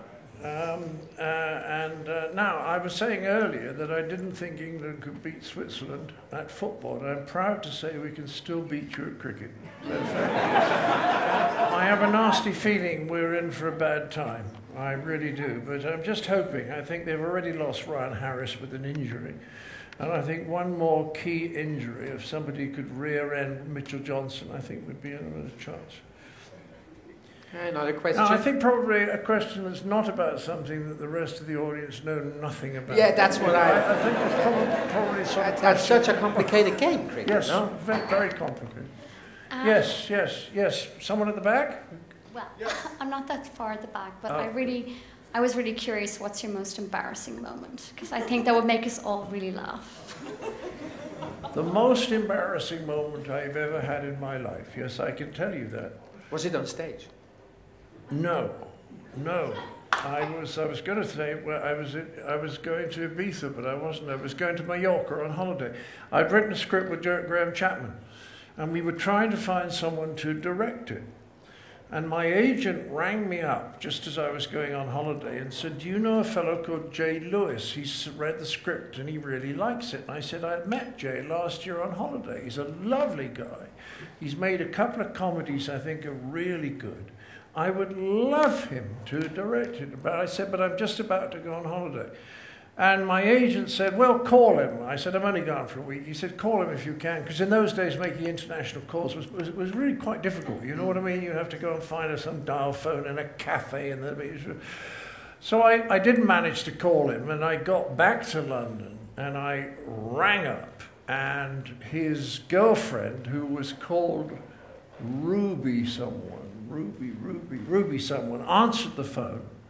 And I said, "Oh, Ruby," I said, "how lovely to hear you. I just wanted you to know I was so thrilled to hear about Jay." And she said, "We buried him this morning."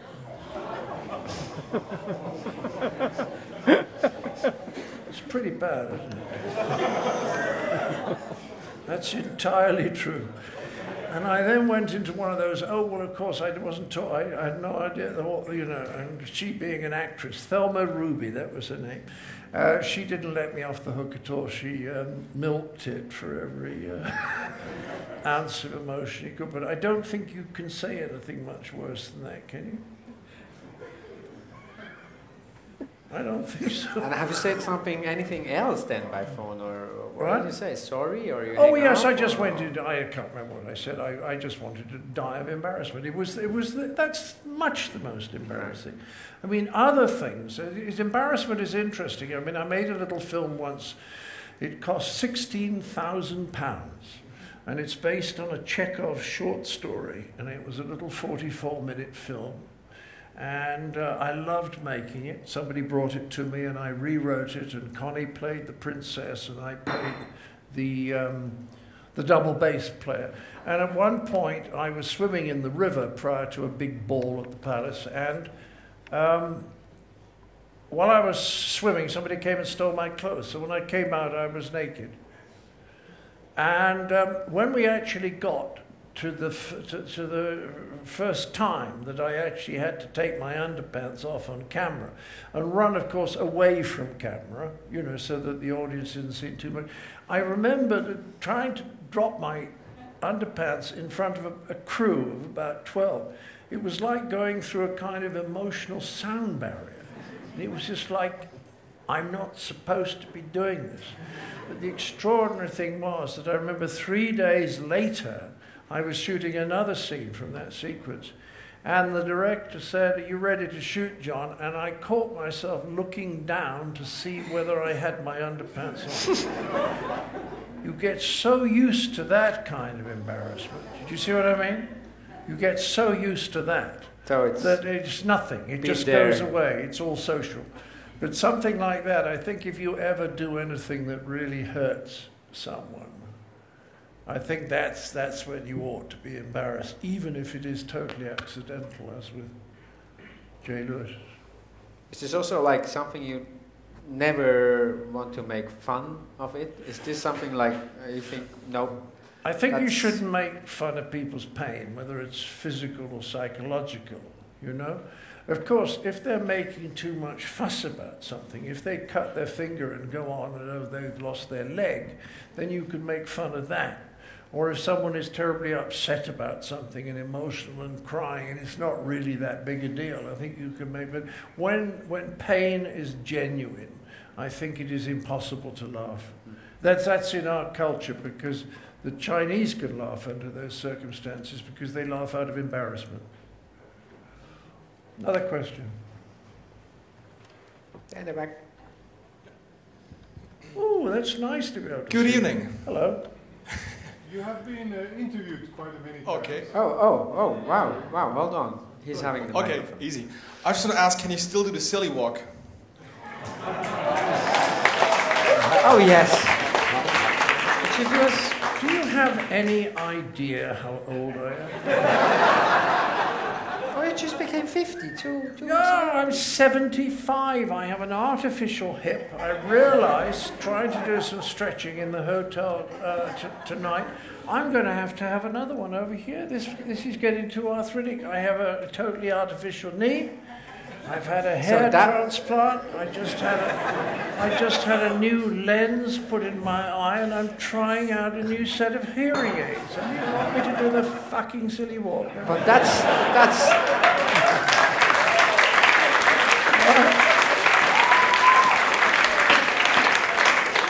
actually, that's a huge advantage to do a silly walk, no? No, well, however I walk now, it's slightly silly anyway. That's what I say.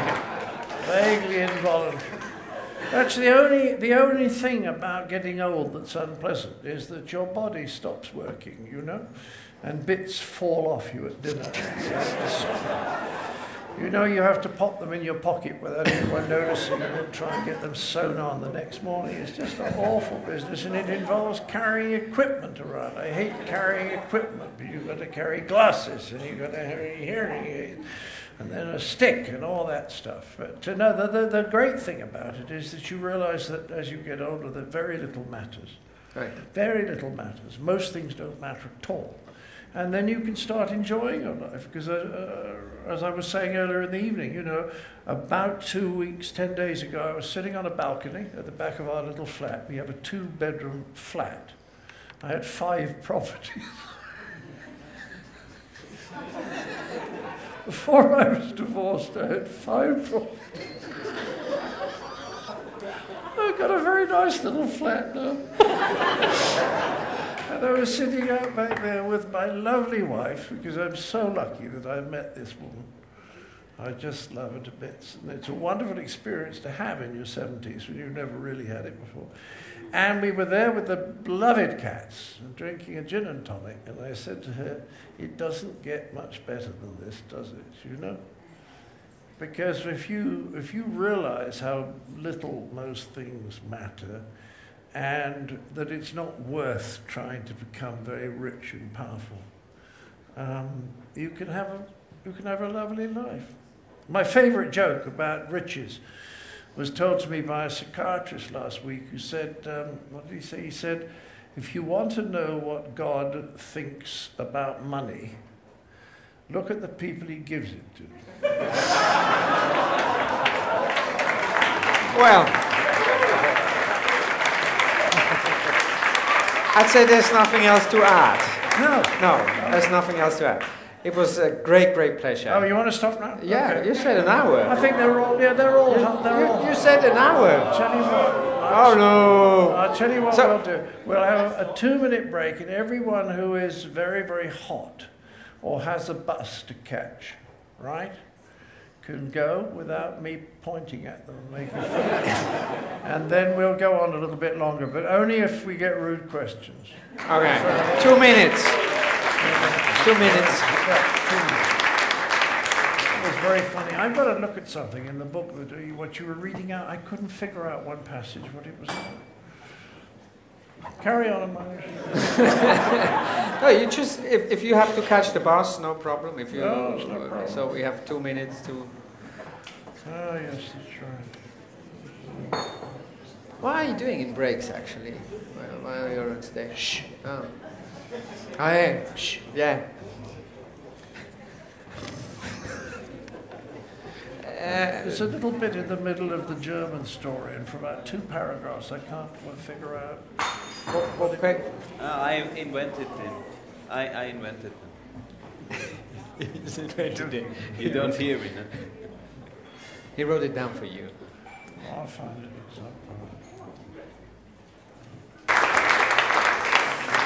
Das war es auch von meiner Seite. Ich möchte an dieser Stelle nur darauf hinweisen, falls Sie sein Buch noch nicht gekauft haben oder es kaufen möchten und es signieren lassen möchten, das könnten Sie morgen am Abend 17:30 Uhr hier im Kaufleuten Festsaal, das ist der Saal gleich gegenüber, nachholen oder überhaupt. Macht's gut, ciao.